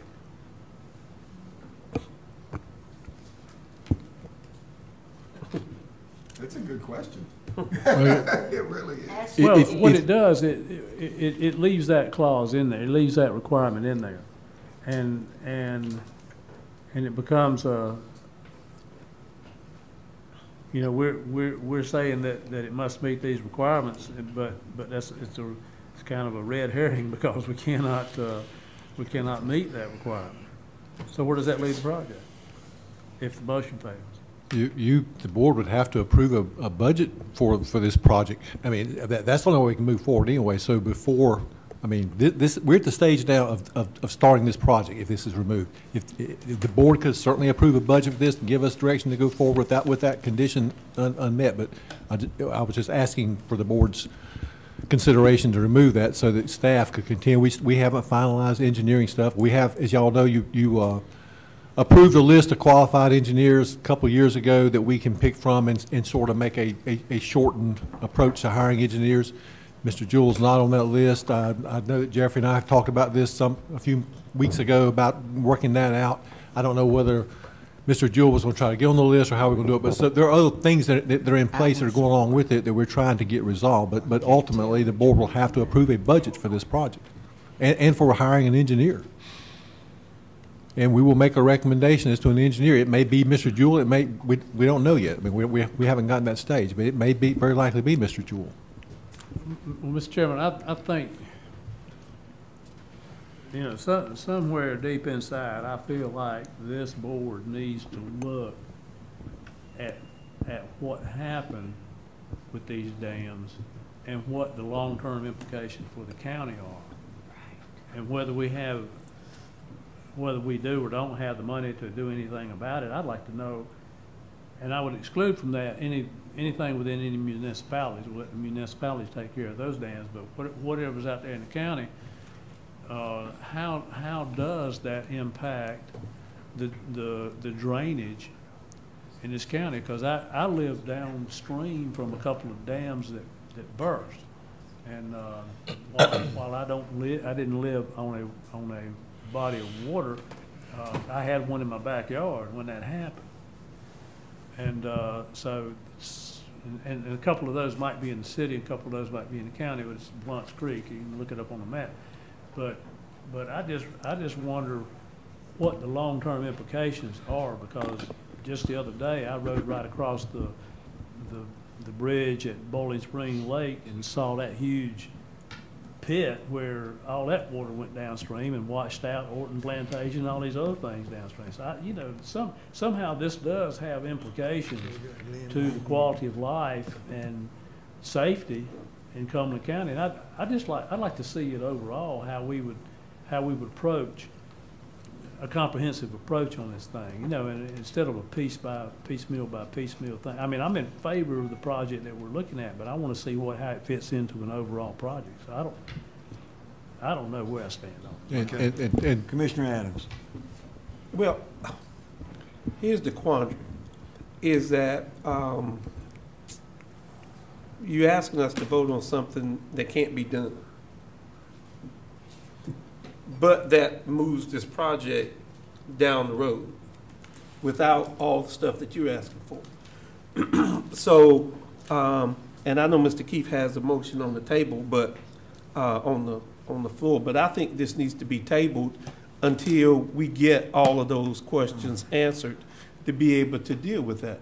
And so I would do a substitute motion to table this so that we could, and I don't know where everybody else stands, until we get some of that answered, because I think, it doesn't make sense to vote against a motion, which in my mind it just doesn't make sense for me to vote against a motion that Mr. Keefe has that if it fails and the conditions stay there, then we just did. I mean, nothing happens. That doesn't help the homeowners, doesn't help the county, doesn't help anybody.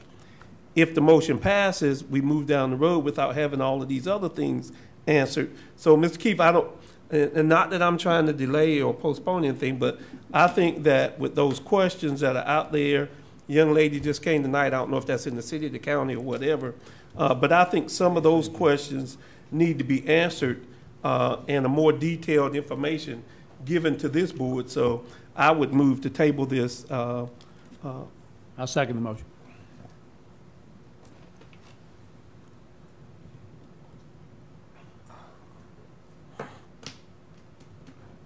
Well, we have a motion to table, and we have a second. And I've been... And Michael's been waiting, and we had the original motion, right? And a second. So, where are we? You would vote on, you still would take discussion, Mr. Chairman, but you would vote on your substitute motion. If it passes, then you wouldn't go to the first motion. If it doesn't, then you go to your first motion. Your light's on. You got Okay. As I recall, it was listed as we asked them. There was nothing that said we were going to follow their report. There wasn't anything that said we were going to be held up if it wasn't. We've asked them. That's correct. So that's all. It's. I don't even know why it's on the agenda. We've asked them. They chose not to respond. That doesn't even spur bringing it back up here to do that, because the requirement in the motion and in the thing last time was that we asked them. We asked them. We didn't say we asked them, and if they say no, this is out of the ballpark, and that all the fees they've done, everything we've asked them to do is just out of the world on some group. We don't know if they're going to do it or not, but if we ask them and they don't respond, it's back to zero. We said that we would ask them to see if we could get a report. Isn't that correct? Yes, sir, but I mean, it was, I think, a significant part of your motion. One of the requirements was it not exceed $560,000. Right. We certainly wouldn't proceed if it came back at $570,000. Correct, but it was and as part of the process going forward, we'll ask them to look at it too. And they looked at it and they don't say anything. I don't see how that goes back to zero. But that's not really, what we asked is that was one of the conditions that we had to be asked met. No, that had to be met by what we did, not for the homeowners. I understood the motion to be that we would actually have it reviewed by the by the soil and water conservation. All right, Glenn, how about stating your substitute motion again? It's time to vote. It was just a motion to table, and then I think we had a second on that, Mr. All right, we have a motion and a second. All those in favor of tabling, raise your hands. Voting in favor, Commissioners Faircloth, Council, Adams, and Evans. Voting in opposition, Commissioners Keefe, Lancaster, and Booth.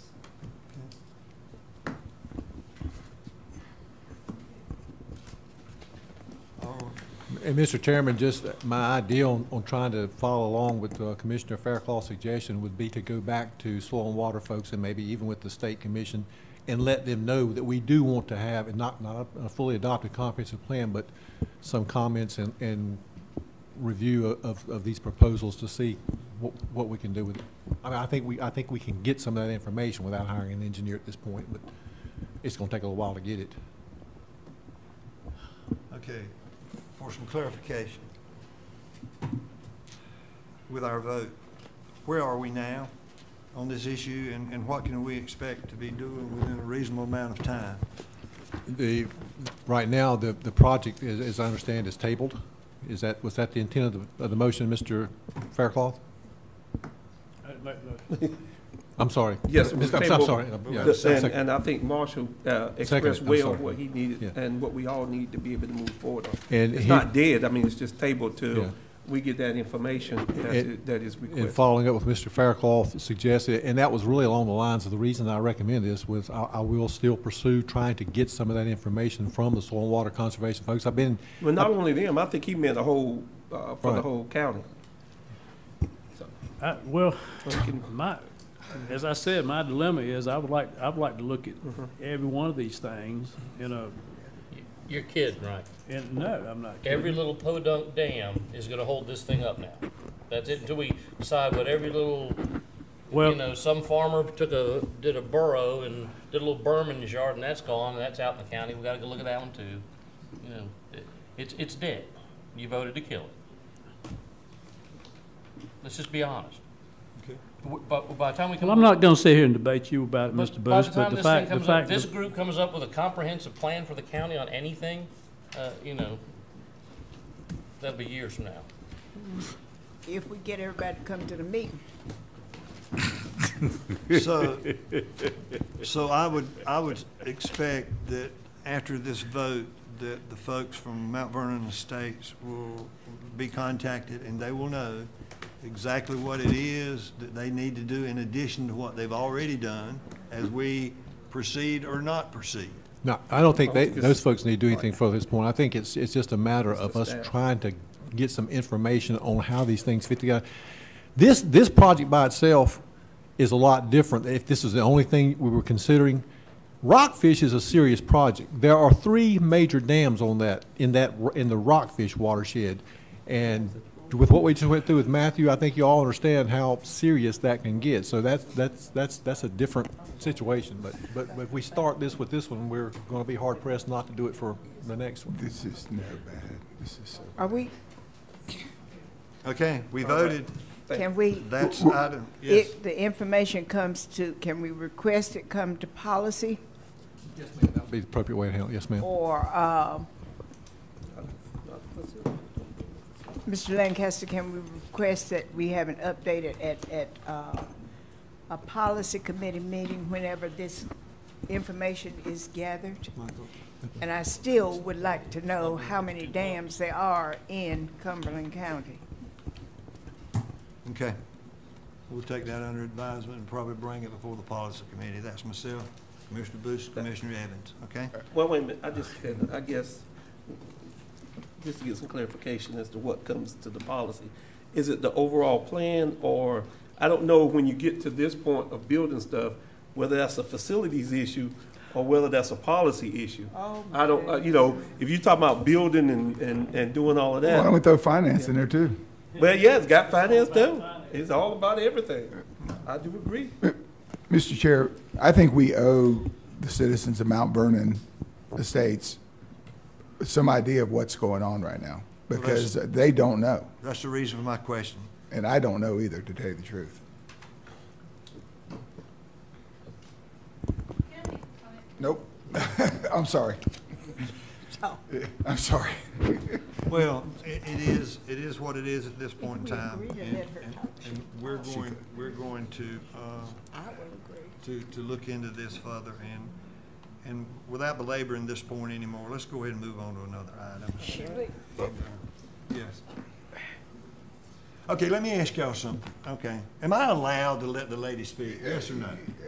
Come on up here if you want to speak. You're the chairman. I think You know, gentleman I've asked lost to speak. control. Was raising his hand, another but I, president. Sir? whatever. Now you said another president. Let's, Did I lost control? 3 minutes. No, he gets the chairman. What I have to say can be said now. I know. The problem we have here is a timeline. We had till October, look, in terms of the Corps of Engineers. Our deadline was October of this year. We came in December of last year. We brought all this information in December of last year. We have done everything step by step, over and beyond what we have been asked to do. When this committee turned that review down, a lot of it had to do is because they deal with agriculture. We're not agriculture, nor is Lake Upchurch agriculture. But I would say we came here well before Lake Upchurch ever came here. And I understand things in the future. But we came as citizens of this county and we asked, and everything was being considered based on our needs. But now everything is in limbo because of something else that is brewing. And what is not, and I understand that. I get it. I get it. Okay? I get it. But I also get the promise that we left here with the last time. We had a vote to move forward. And then when that committee refused because it doesn't pertain to them, we're not agriculture. They didn't need to look at us.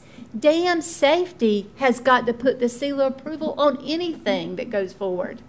So they were a lump in the road compared to what we have to go with dam safety. If we would go and be approved by dam safety, that's a mountain. And our engineer has said, this is a watershed improvement. He has put his seal on it. And there is nothing that the soil and water that can do that is going to override what the engineer or the dam safety is going to say. So I don't see the importance of their approval in the first place. Please be considerate of what was said at the last meeting. We have done, we have begged, we have pleaded, we have done everything we can. And I truly feel like you owe it to us to move on with this project. Mr. Elroy. The only thing I'd like to add, Mr. Commissioner, is I agree with Commissioner Booth. We left the last meeting with requirements. Every requirement was met. Every requirement was met to the point where we just spent 2 days ago $4,000 more on this project because you all approved a project and it met all the requirements, including water and soil. It met the requirement. It went to them, they reviewed it, and they said no. We have no comments. So I have no idea how that can change, and we continue to spend our own money out of our own pocket. This is a win-win situation for all of us. We get our lake back that we love so much.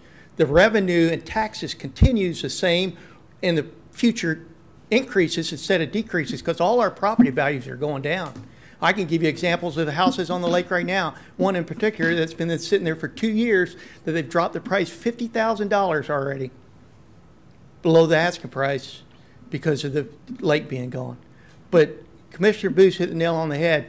We left here last time with a legitimate vote, requirements met, went to water and soil, dam safety at state level when it comes to the plans, the project, the execution, the final product. There's only one agency in the state that approves it, and that's the state.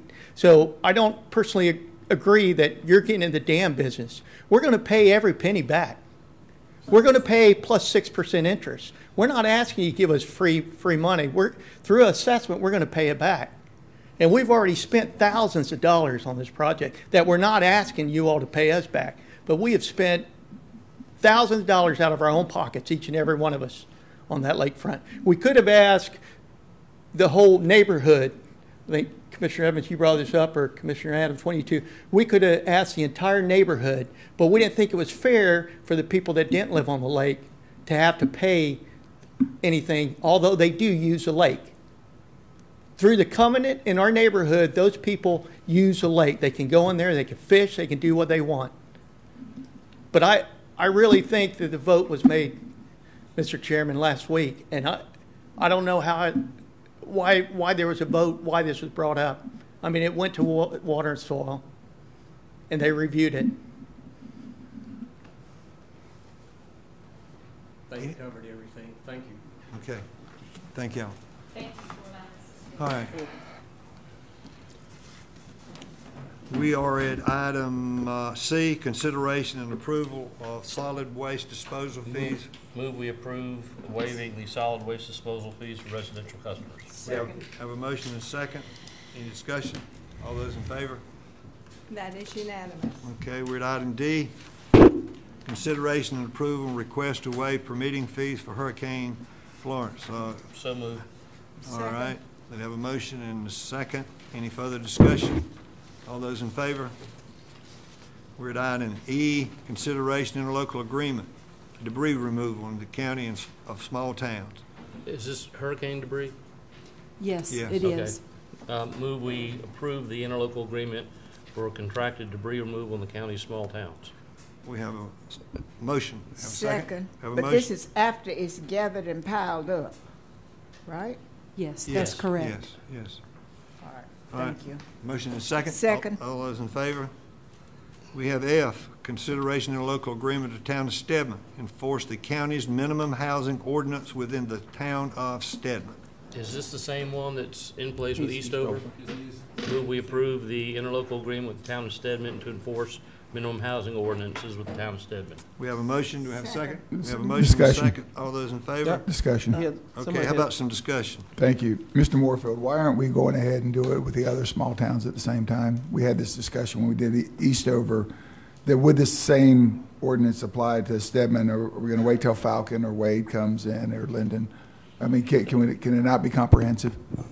Each town's got to apply the resolution. And I mean, some of the towns don't have a minimum housing ordinance or haven't chosen to apply the county's ordinance. They have to request it, is my understanding. Yes, I mean, Are they aware? I have had communication with every clerk, not in a while, but like in early 2017 about this issue. All right, thank you. Okay, we have a motion. Glenn? Oh, no, I'm voting. Okay, motion. Oh, I'm sorry. All those in favor? Okay, saw that hand go up. May I get the results of that vote again? Yes, Unanimous. unanimous. Number 6, nominations. A, Library Board of Trustees. We have three vacancies. Mr. Chairman, I'll do that. Ms. Katrina Tiffany, who's eligible for reappointment, Iris Grimes, and Belinda Wilkerson, who's also eligible for reappointment. That'd be the three, Okay. Mr. Chairman. We have any other nominations? Okay, we're at item 7, Commissioner Council appointments. Mr. Chairman, if I can, I can probably make it a little bit easier. As to the ABC Board, which had one vacancy, I would remove the name of Mr. Dan Griffin, and I think that might just let her do all of it at one time. Was there just two? It was, huh? Was there just two? Yeah, there was Okay. only two people. All right, let's get Nursing Home Advisory Board first. That was one vacancy. I mean, she can do them all. Mr. Chairman, I move that we appoint Florence McAaron to the Nursing Advisory Board and Yvette Sanders and April Kelly to the Animal Control Board and Alex Warner to the unexpired term on the ABC Board. Second motion. We have a motion and a second. All those in favor? That is unanimous. Okay, Mr. we're Chairman. down to closed session. You're gonna be, I move pursuant to NCGS 143, 318, 11A3, we go and discuss attorney-client matter and also 318, 11A6 for personnel issue. okay, we have a motion. Do we have a second?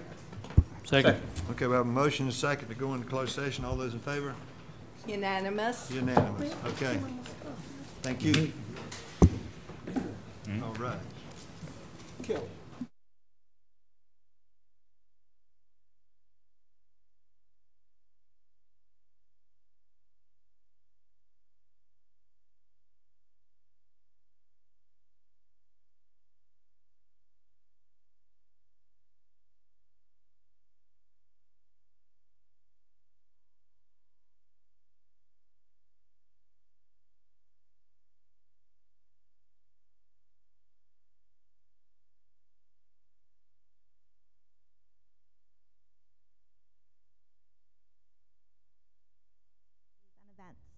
I'm your host, Geneve Mankel.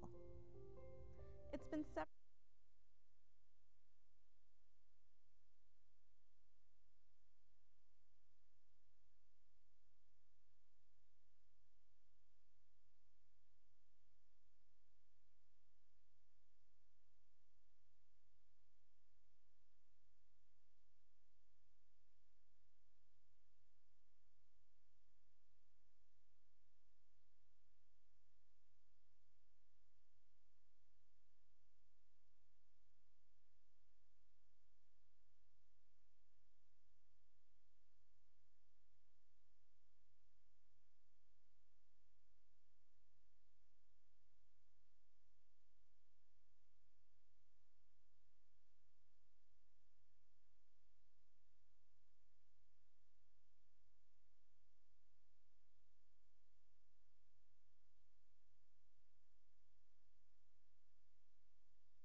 session. So moved. All right, have a second? Second. Okay, all those in favor? Unanimous. Do we have a motion to adjourn? So moved. So moved. I'll Please. second that. All those in favor? Okay, we are adjourned. Thank you, sir. Did you notice that the legislative